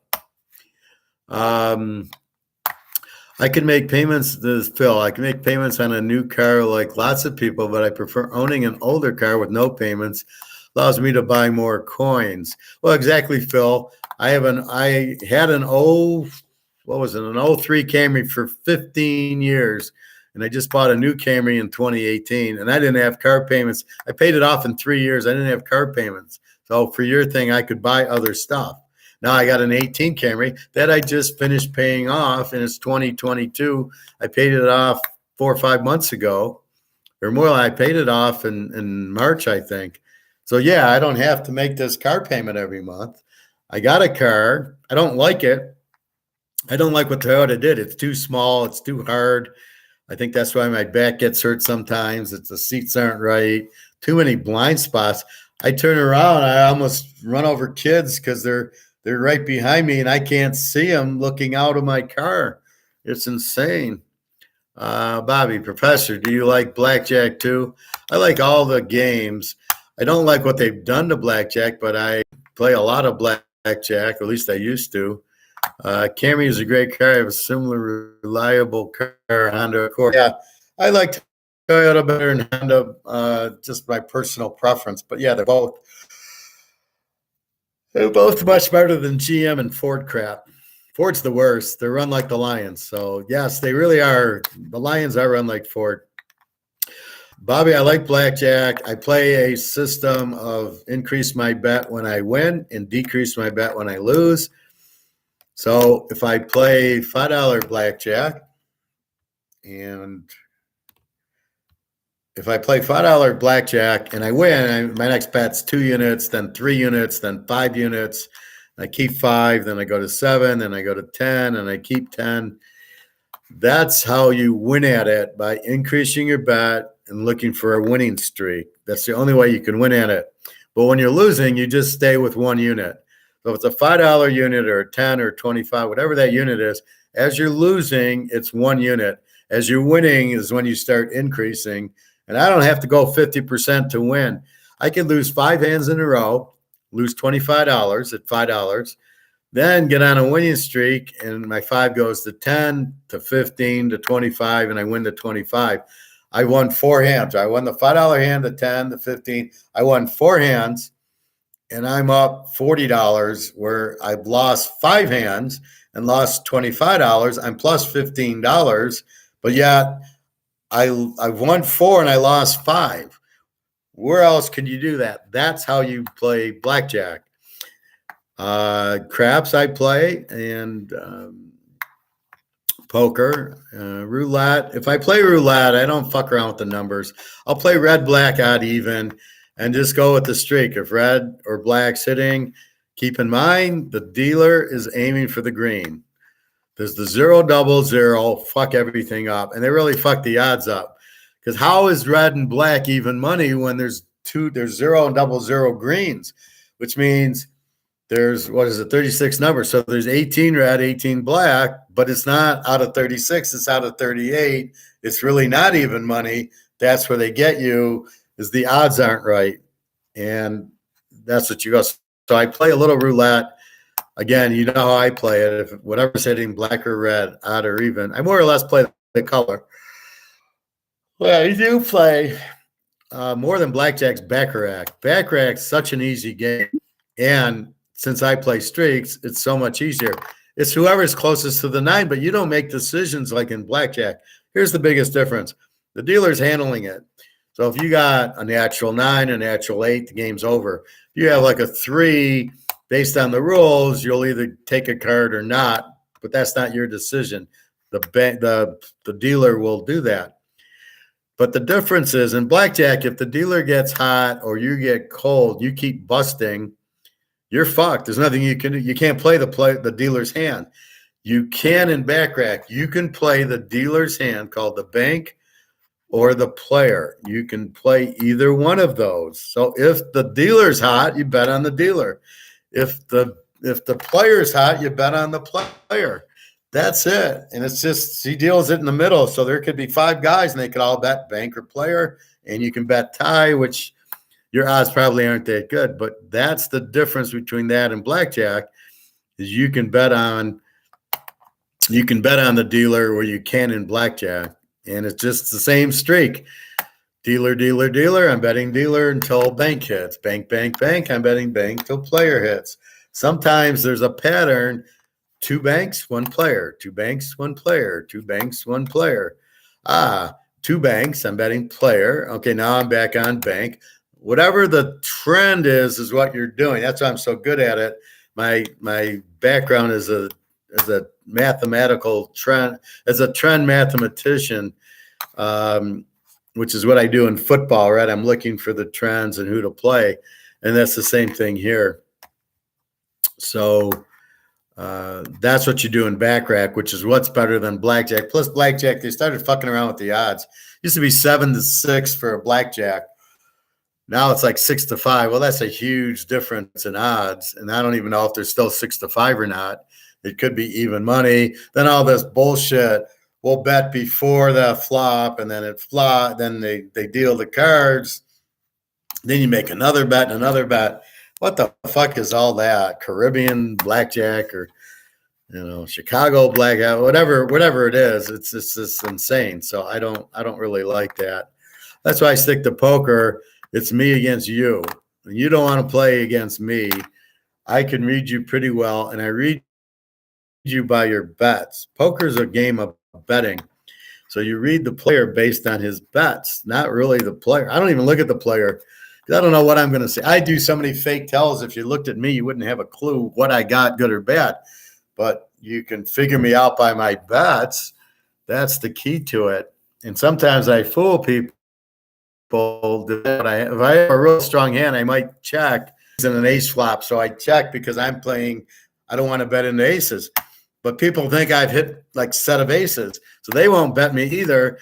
And then we showdown, and I got kings, and they maybe have jacks. Had they bet, they would have won, but they thought I had 3 aces because they know when I bet pre-flop and then I check that I usually hit a monster, and I usually am trying to draw you in. So people think they know me, but they don't. But that's okay. Let them.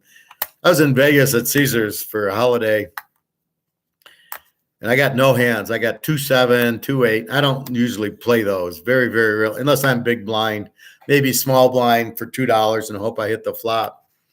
And some guys there, and after about a half hour, I get up and I'm okay. I'm not getting any cards. I'll come back later. And I remember some guy said, I just didn't get any cards. And he says, oh, I know the way you play. Oh, really? You've seen me for a half hour get no cards, and you know the way I play. Okay, sounds good to me. It's just amazing how people are so quick to jump to know how you play and have no idea. You have no idea how I play because I'm playing you, not me. Where are we at? Phil, I like Toyota better too. Last car was a Camry, but I had trouble finding out a few years ago when I was car shopping. Yeah, they're the best resale cars, the Camry. I gave my Camry when I bought the new one. I didn't, I knew it was probably worth $2,000. The girl I was dating at the time didn't have a car. So I'll tell you what, I'll give you my Camry. It's just, here you go. So she takes it. And then one of her friends said to sell it for a Ford. And she's all excited. Oh, you know what I got for it? And I go, what, 2,000? She says 700. I go, you only got 700. It was a fucking Camry. He said, yeah, you should have saw how excited the guy was. Yeah, because it's probably a $2,000 car. And those were the '03 Camrys, which were the best. Roomy and a nice comfort and everything else. Just a beautiful car, but it wasn't new and it wasn't in mint. It was a bang up on the trunk. Somebody rear-ended me. But, yeah, it was a great because she's all excited. She got 700 for it. And I'm like, what the fuck? You're only going to get that out. I wouldn't have given it to you. I would have sold for $2,000 and given you 700. And then to add insult to it, she says, oh, I bought a Ford. I'm like, oh, my God. Ford's a piece of garbage. You'll never get your money back out of it. Why would you buy a Ford? I don't understand. I got to buy American. Why? It's not even made in America. It's so stupid. Thanks for answering all of our questions, Professor. I know we throw a lot of them at you. I'm happy. That's why I do a live show. The Cash for Clunkers program eliminated so many affordable, nice used cars. That was a disaster. Well, what's happening now is the repo market. People, as the interest rates for cars are going up because of the inflation, people can't afford the payments. So they're being repoed. So in the used car market, there's a whole lot more used cars going on, which is lowering the price. Supply goes up, which means the price drops because now there's more to choose from, and depending on where demand is. So the demand's here for a used car because nobody can afford the new ones, and people really don't want to get stuck with these electric cars. So, but the supply of used cars was here. Now with the repos and people can't afford them, the supply goes way up to here. Well, that lowers the price because there's only this much in demand. So now they have more to choose from. So the price of the used car dropped because of that, but the interest rates are still high, so it's still not affordable. My biggest concern is I don't want to be forced into digital. I don't want to be forced into an electric car. I don't want one. This is America. I should have freedom to choose. That's what this country's founded on. I wanted a blue polo shirt. That's the fuck. You see me in the green one. That's what I wanted to buy. I didn't want to buy another brand. But that's the beauty of America. We're free to choose. And the producer is gotta pick his color and his price, and the price has to be at market. We're going back to economics. Let me put economics in it. You can only price it at market. So the market price of this shirt, if you price it, and they've gone up to 100, I just laugh at them. I don't buy them anymore. I bought these at $35 on like July 4th. They were on sale, and I got additional. I bought like 6 or 7 of them. Now I go when they're 100. Bye-bye. I go to the sailboat store, Nautica, and I'll buy the same shirt that has a sailboat on it for $25. What do I care? I'm not loyal to Polo, but if the price is the same, I'll choose Polo. But I'm not going to pay 5 times more for Polo. They're out of their fucking minds. I would short that stock because sales are going to drop because they're out of their minds with their prices. So when you look at a stock, you're basing it on how they are in the market, how are they versus competition. And that's really the key to business. If I want to sell my Canadian club, well, what is Crown Royal going for? How much is my market of this? How loyal is my market? If I put it at $100, am I still going to get loyal customers or no? I probably won't. They'll probably go to Crown Royal or Jack Daniels or Dewar's. Scotch is whiskey. It's just Scottish whiskey.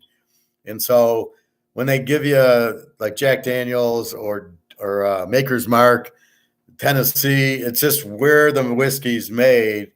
Canadian, this is obviously Canadian versus Dewar's versus Black Label, Jack Daniel. It's all whiskey. It's all the same. Potatoes, it's all potatoes fermented. That is whiskey. But I need to know the market. What can I sell this for? What does it cost me to make? What is my market like? I can tell you, I used to work there. There's tremendous research going into the design of this bottle. They want to make a bottle that they know looks good and what their market wants to buy. And you'll see when you see changes in a design, it's because it didn't sell and they're looking for something that sells. So you would get that a lot.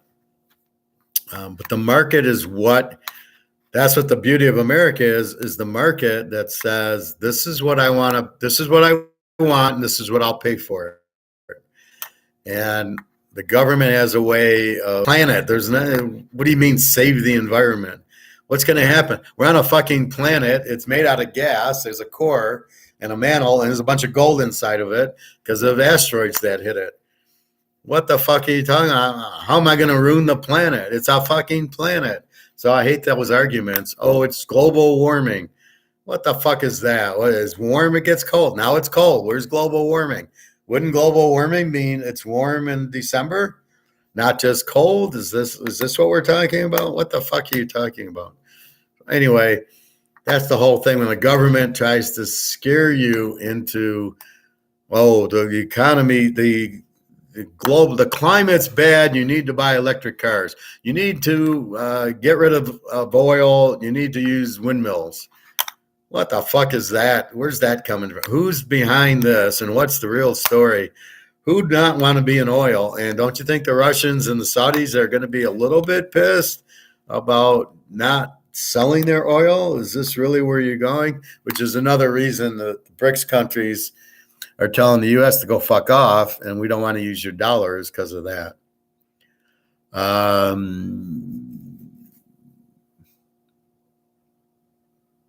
The clunker program, but they're still out there, and as people get repoed, they'll be nicer, but there's still going to be used cars out there.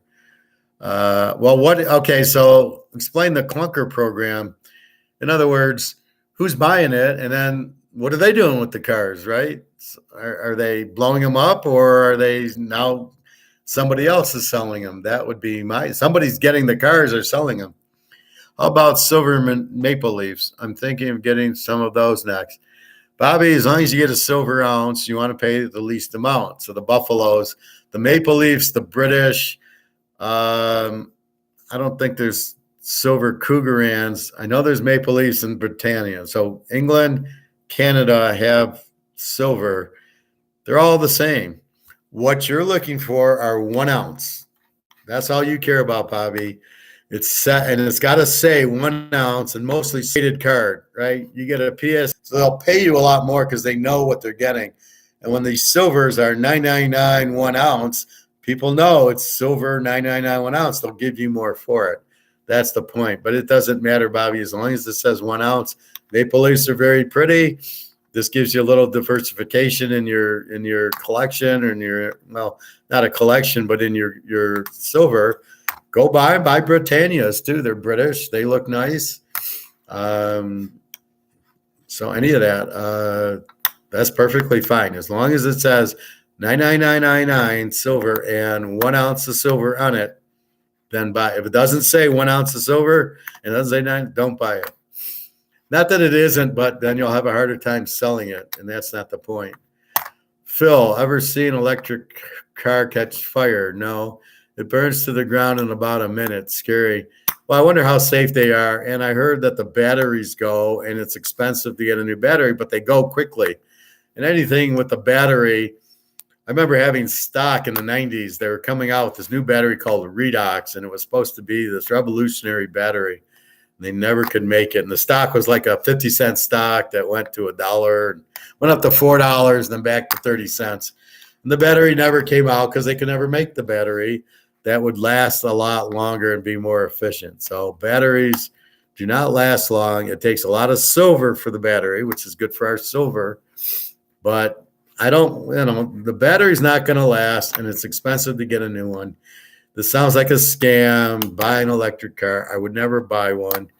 The car companies, GM and Ford, are out of their fucking minds. They got rid of their gas-powered cars, and they're going to sell electric. Well, good fucking luck, but nobody wants it. There's no demand for the electric cars except the few crazies that are into the climate control. So therefore, why? I'm not interested in it. I don't know too many people. Yeah, I can't wait to buy an electric car and pay $60,000 and then I can't recharge my car. My battery's going to go. It's going to cost me $10,000 to get a new battery. Yeah, I can't wait for that. Unbelievable. It's a wreck. The whole climate green gift. Well, 99% of the things government tells you is a scam. So understand that concept first. That's why I don't know how anybody trusts the government when they haven't been honest and have no incentive to be honest with them. They're supposed to be the leaders of us. We elect them to lead and look out for our best interest, but they do the exact opposite. They don't lead and they don't look out for our interest. They look out for their interest. They want the lobbyists to give them $1 million, and then they'll scratch their back by letting them do what the lobbyists want. It's just bullshit. Phil, the clunker program destroyed cars, by the way. There was no resale available. They seized the engines. What did they want with the engines for? What year was this? Is this something current or not? So you took the engine out. Well, okay. So if you had a nice car, you probably wouldn't give it to the clunker program. Now, I know people that take the parts out of the cars, right? So you go to a junkyard and they'll take the tailpipe and they'll tank the biggest thing is the catalytic converter because I think it's palladium or platinum and it's worth a lot. So they take the catalytic converter because of the platinum, let's say it's platinum in there. That's worth, $1,000 an ounce. So they gut the catalytic converters to get that.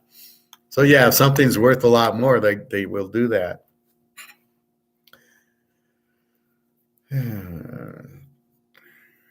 They poured a fluid in the engine where the oil goes, which hardened and wrecked the engine, destroying the car. This was, okay. But they don't do it now. I've not heard of it. So that's okay. But again, it's probably old cars. I can't imagine you have like my 2018 Camry. They're going to do that too. The engine's probably got a bigger value than whatever the hell they were doing. But it's always about money. Always remember that. It's always about the money. That's what it is. But you got to understand Bitcoin. It's for the Russian mafia. It's not for you and me. They control it. They manipulate it. And it's for them to stay under the radar because you know the way the Russians are. That's why when you ever meet Russian people, they're very. I'm with my Ukrainian girlfriend in Lisbon, and I talk like this, right? Because I'm used to talking to you guys. I got to talk clear and loud. We'll be at dinner, or we'll be out walking at the malls. We're shopping, and I'll say something like this, and she says, "Shh, lower your voice, lower your voice." And I just kind of laugh like, what the fuck? Who cares about my voice? I don't know these people. Half of them can't speak English. I don't care. But in the Ukraine and Russia, the mentality is don't let anybody know what you're thinking or talking. They're very worried about the government spying on them or people telling you about the government. So you have to learn culture and these different things. What we don't care about, in Russia and the Ukraine, they very much are like, shh, don't talk so loud, whisper. And that's the big difference that I notice in the culture. Phil, no, they only took a few million cars off the road, though. Many nice cars were destroyed. People just needed money. The government paid them in the name of climate, of course. Oh, okay. One of the guys at the coin store out in Texas said that silver will hit $5,000 by 2025. Well, it's going to hit $5,000 by 2023. What would have taken longer will not take as long because of what BRICS is doing. So initially, he's right, Bobby. Initially, it was going to be 2030. And, excuse me, but with what the BRICS countries are doing, coming out with the dollar backed by gold and silver, and Saudi Arabia getting away from the US dollar for their oil, it's making the US dollar worth less, thanks, causing this massive inflation. It's speeding that up from 2025 to 2023. So it might not happen in January. It'll start going up, but once it's away from COMEX is keeping the price down, right? Because the U.S. wants you into. So the real, if you follow this story, the U.S. government, J.P. Morgan, prints these. They have a monopoly on this. They don't want to lose their monopoly. They want to keep their monopoly. They don't want you buying Stardust coins that are worth $50, right? They want you in this. So they keep the value of gold and silver down. So you're not interested in anything but this. Bitcoin comes out and they're freaking out. Bitcoin's expensive. I don't need dollars. I want to be in Bitcoin. I follow the logic, makes sense. I don't want to hold dollars because they're inflated. However, Bitcoin's not the answer. Gold and silver is the answer. But people don't see gold and silver going up. So they go, I'm going to go in Bitcoin. I can get rich there. My bitch is Bitcoin isn't money and gold and silver is manipulated by COMEX. It's not really that cheap.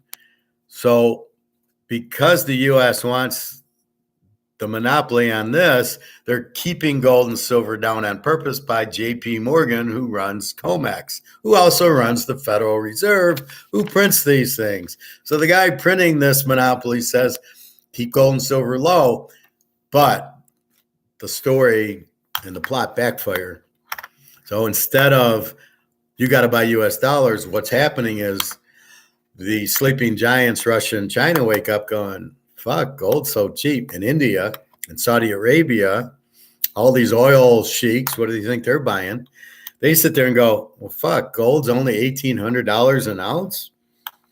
And they got Austrian economists there, and they go, no, that's much higher. It's being held down by COMEX. So now they understand COMEX is holding the price down. And what do? The plot thickens. China 23,000 tons, Russia 13,000 or 14,000 tons. And when Putin's buying it, it's good because Putin, right? He's no stupid idiot. He might be a madman, but he's not stupid, right? If he buys gold, okay, he knows what he's doing.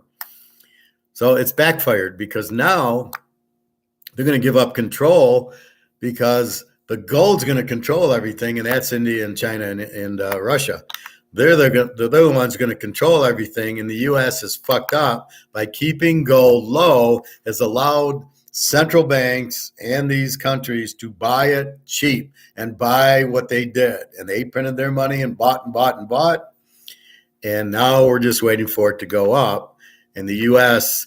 thinks they have power is now lost because of they lost the reserve because they pissed off the Saudis. And the Saudis, the whole idea was in the 70s, we'll protect you, Saudi Arabia, because we're the great power, but you gotta sell oil in U.S. dollars. They said, fine, we need your protection from the Russians and whoever else. I don't think China was there at the time, but Russia is always there. So to protect you from the Russians, we'll protect you, but put the gas, sell it in dollars, which is what happened.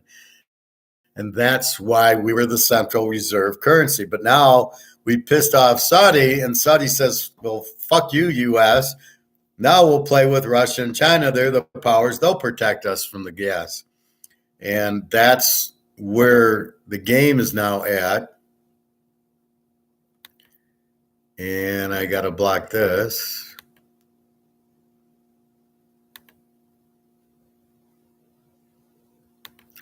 See, now I hide the user and then all of them, they're gone. So that's the game. And now because the U.S. pissed everybody off and raised the interest rates and sanctioned, nobody wants it. So now the U.S. dollar, nobody wants it. It's gone. And you'll be able to get these new dollars backed by gold, or you just buy gold and silver as your way out of it. So owning a lot of U.S. dollars, you're owning a lot of zeros. So you don't want the zero, right? You want the U.S. You don't want the U.S. dollar anymore. Now you want the gold and silver. You went into Bitcoin, but it's not what it seems. It's certainly not money. It's just a scam. So therefore, off you go, and that makes it where you don't really want that. So that's really the problem that JP Morgan and the US fucked themselves, because instead of buying all the gold or letting gold run to its price, but see, if you buy gold, you don't need this. So I want you in this, so keep the gold down. But they didn't see that part coming. And that's why it's happening now, not that, because of Saudi Arabia selling their oil to the BRICS countries and Russia not taking U.S. dollars and China dumping all the U.S. dollars. Nobody wants it. I can't sell this for $1. If nobody wants this, I can't sell it, right? I can only put a price on it if there's a demand, if there's a market. There's a market for gold. And believe me, it's a lot more than $1,800, because we now know it's a safe haven to get out of this, which is going to zero. But I don't want to lose 100 grand, so I'm going to put my 100 grand into gold and silver. And then my 100 grand turns into 5 million. That's the bonus, is you're not really buying gold as the investment, as they say, but you're going to get the double because it's going to go up to its true price. So you own 100 grand of gold, you're now a multimillionaire. And the gold travels in any currency. You don't need U.S. dollars for gold. You do for Bitcoin. What's Bitcoin worth when the dollar goes out? Nothing. What's gold worth? Like I said, here's the ounce of gold. I'm going to buy that Ferrari. Thank you. I'm going to buy that $600,000 house. Here's maybe 2 ounces of gold, or an ounce and a half. The guy takes it. That's the beauty of gold, because it's indestructible. You can't burn it. You can't do anything to gold to kill it. So therefore, it's always around. It won't get tarnished, and it's always in demand. Believe me, you'll always be able to find a buyer for gold at any price, because people, I don't care that I'm spending $1,800 and I could have bought it for $35 in 1971, except for I was a kid and I didn't have money. But It doesn't matter. I want the ounce of gold. I bought that ounce of gold yesterday. I didn't care what the price was. It was getting the ounce because I'm buying it at 1,800 going to 50,000. That's what I don't care. Now, if it's 50,000, do I have 50,000 to buy the ounce of gold with? And is the ounce of gold going to 100,000? That's where you got to be careful. It'll go up to its real value now, but once it's at its real value, it's not going to jump. That's what they mean by investment. So you'll get rich because it'll go to its true value, but it's not going to be once it's there. So the true value is 50 grand an ounce. We don't even know what it is because that's in US dollars. So whatever it is, gold will buy a $500,000 house. That's what gold is. Gold will buy a Ferrari. That's the value of gold, a Ferrari.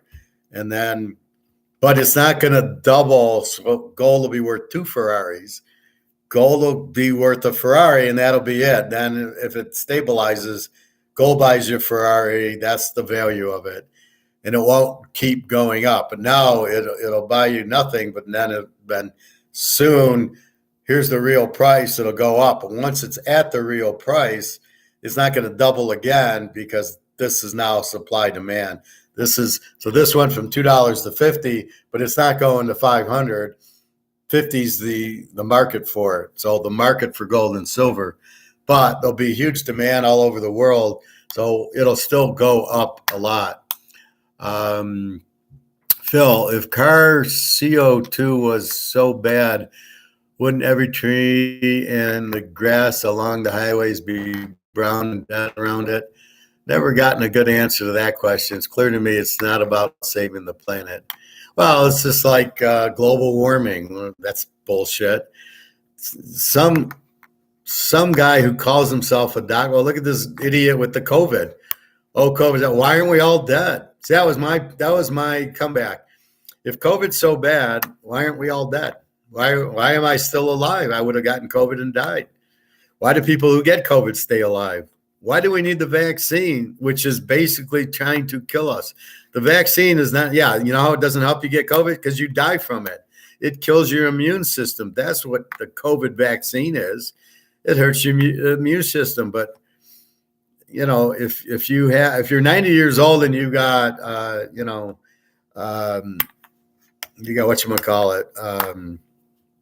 diabetes, and you catch a cold, you probably will die from it.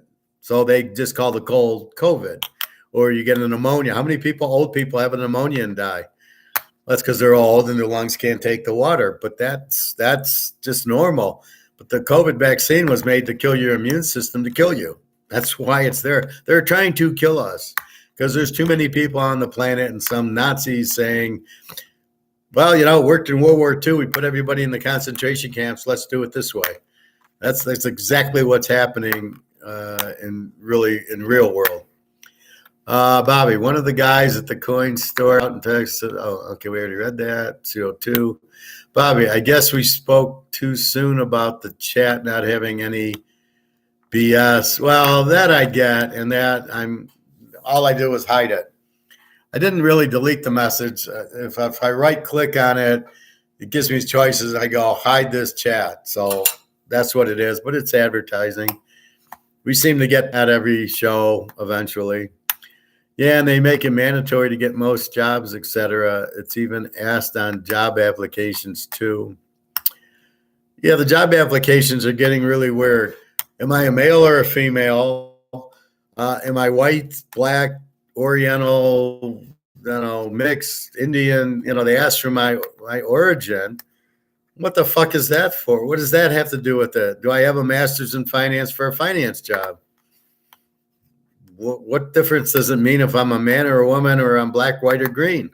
I don't understand those questions, so I tend to ignore them if I can.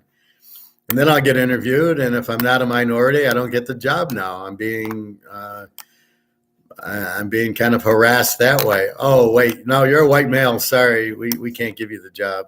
Even though you got the master's and you're the most qualified, I can't give it to you because of that.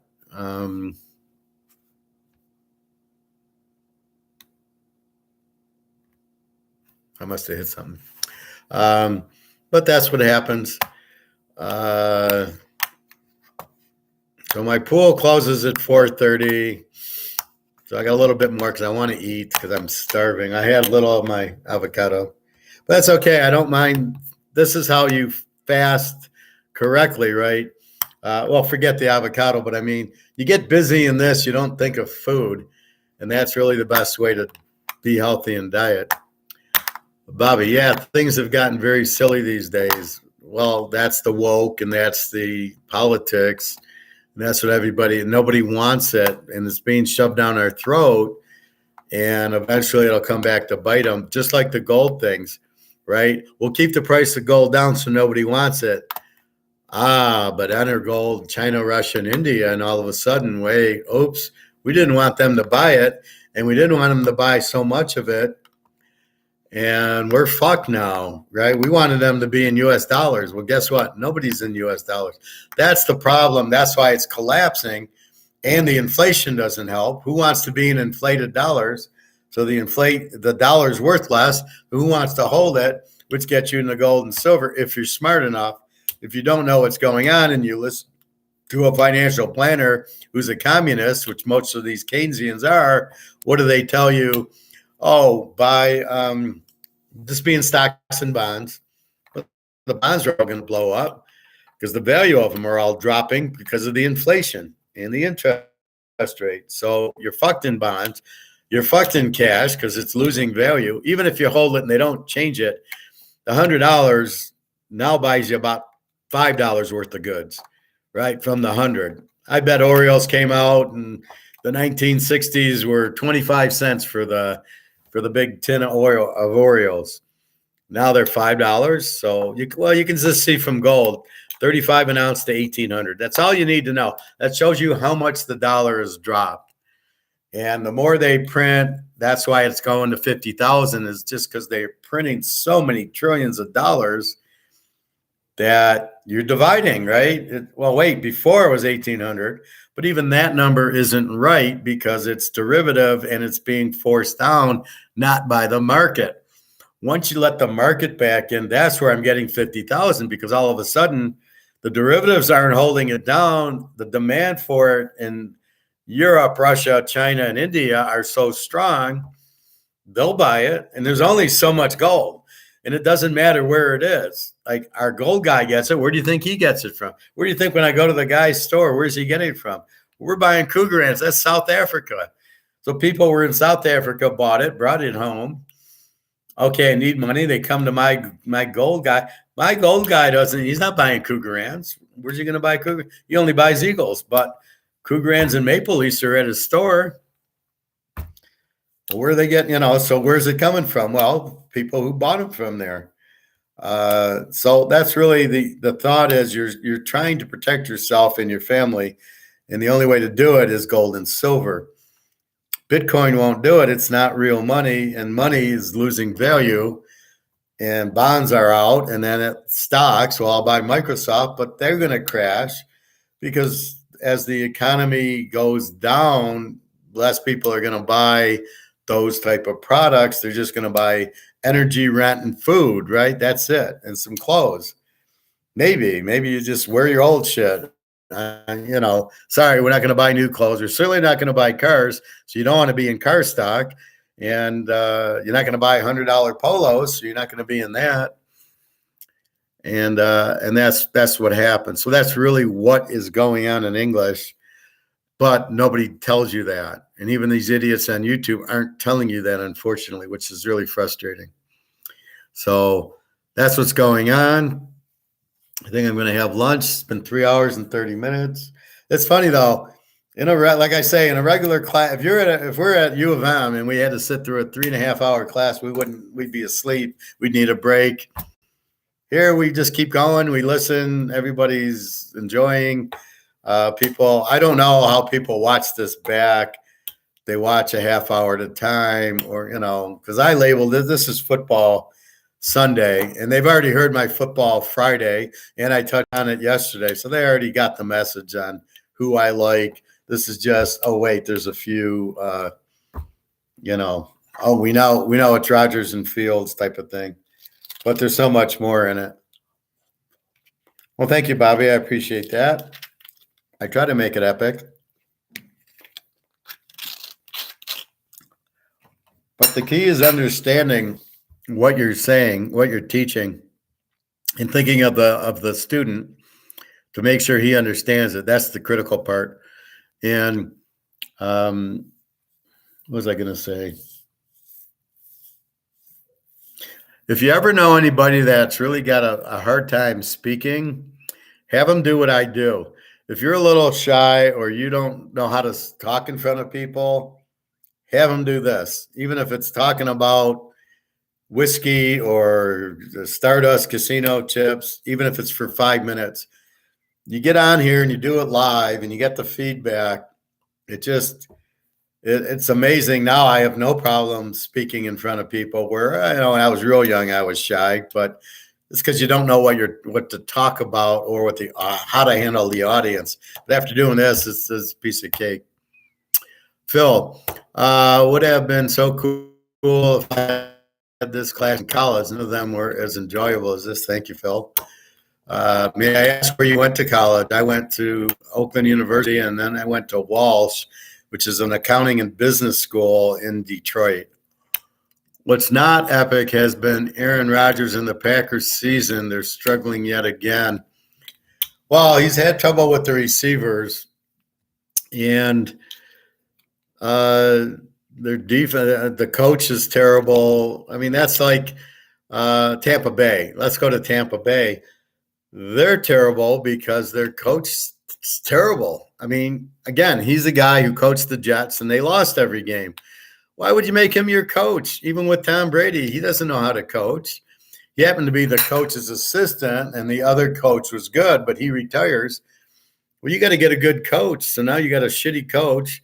He doesn't know how to coach. Their offense sucks, not because of Brady and Julio Jones, but because you did lose Gronk, but your offensive coordinator sucks. So you have coaching problems, which is where I get back to the coach.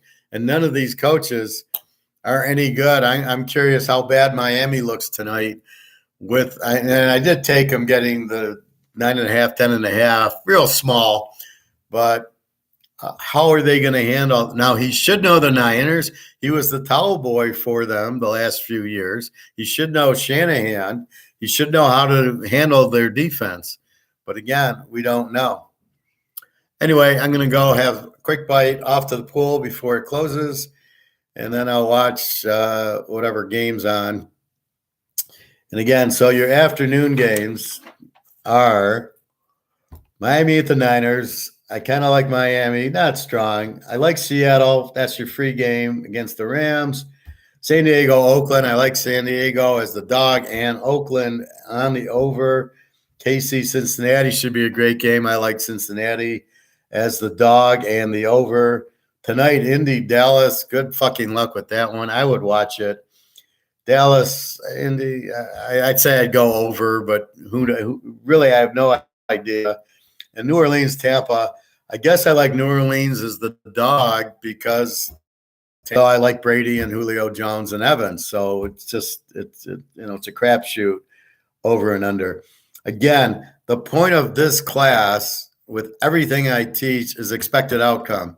My expected outcome on the games, college and pro, my expected outcome in gold and silver, my expected outcome on the inflation, my expected outcome at poker, my expected outcome with Bitcoin. It's all the expected outcomes, and I'm analyzing all the variables to get to the expected outcome.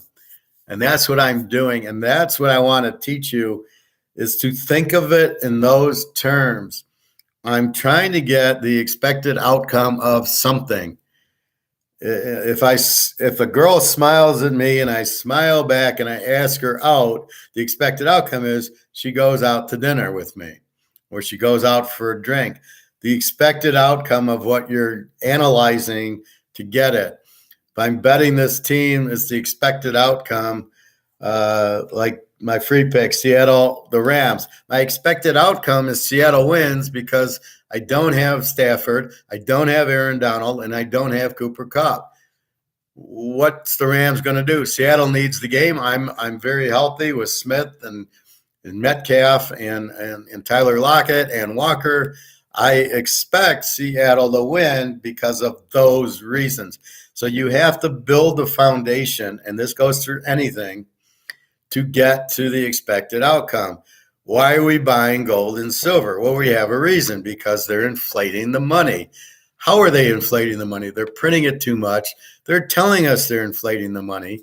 So taking that, the expected outcome of inflating money is buy gold and silver. Not because we like gold and silver or we don't like gold and silver, which we do like it. You can't inflate it, and the value's been held down. So we know the value's going up, and by holding it down, we know it's affordable to go buy $25 silver, whereas I showed you $20 silver is a fucking joke. It's way less than it is, because we understand it's being held down and manipulated by the COMEX, because JP Morgan wants this to be the monopoly. So we got the whole picture of why now it's a piece of cake. Now just go buy. That's why I really just wanted to announce the gold, because I cashed in my part of my IRA and I got the cash for it. And I go, well, I'd rather have some more gold in my bank, in my safe than the currency. But because of what's happening, but hell, I might as well buy 15 ounces of silver for $200. It's a no-brainer, because I'd rather have the silver than the $200 in my safe, because I know the silver is going to go up, because I understand why it's down and why it's going to go up. So I want you to think like that in everything: football, girls, poker, job, whatever, people. Think of expected outcomes. And when you lay it out and then you don't get it, you look why. So when I lost yesterday with Georgia LSU under, I go, why? Why did I lose with Georgia LSU under? Well, they played it, and I have to watch the highlights, but I don't know why Georgia let up so many points.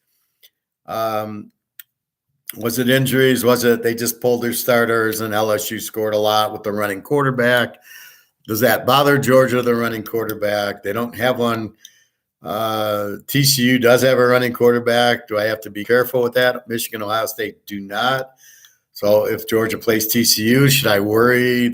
So in other words, I want to know why. So next time I see it, I can go, well, wait a minute.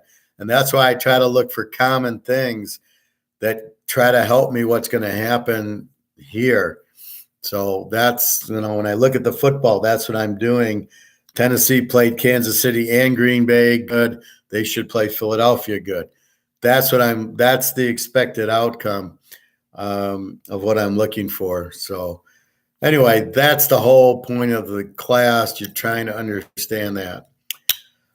You're welcome, Bobby.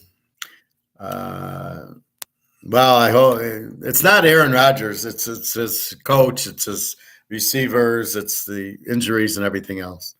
All right. I will talk to you tomorrow. We'll go through college. We'll probably look at the bowls when they're announced. All right. Have a good day. I'm off to eat and swim and watch some football. All right. Take care, everybody. Thank you very much. www.teaserking.com. You can get my email and email me and ask me these questions and comments. All right.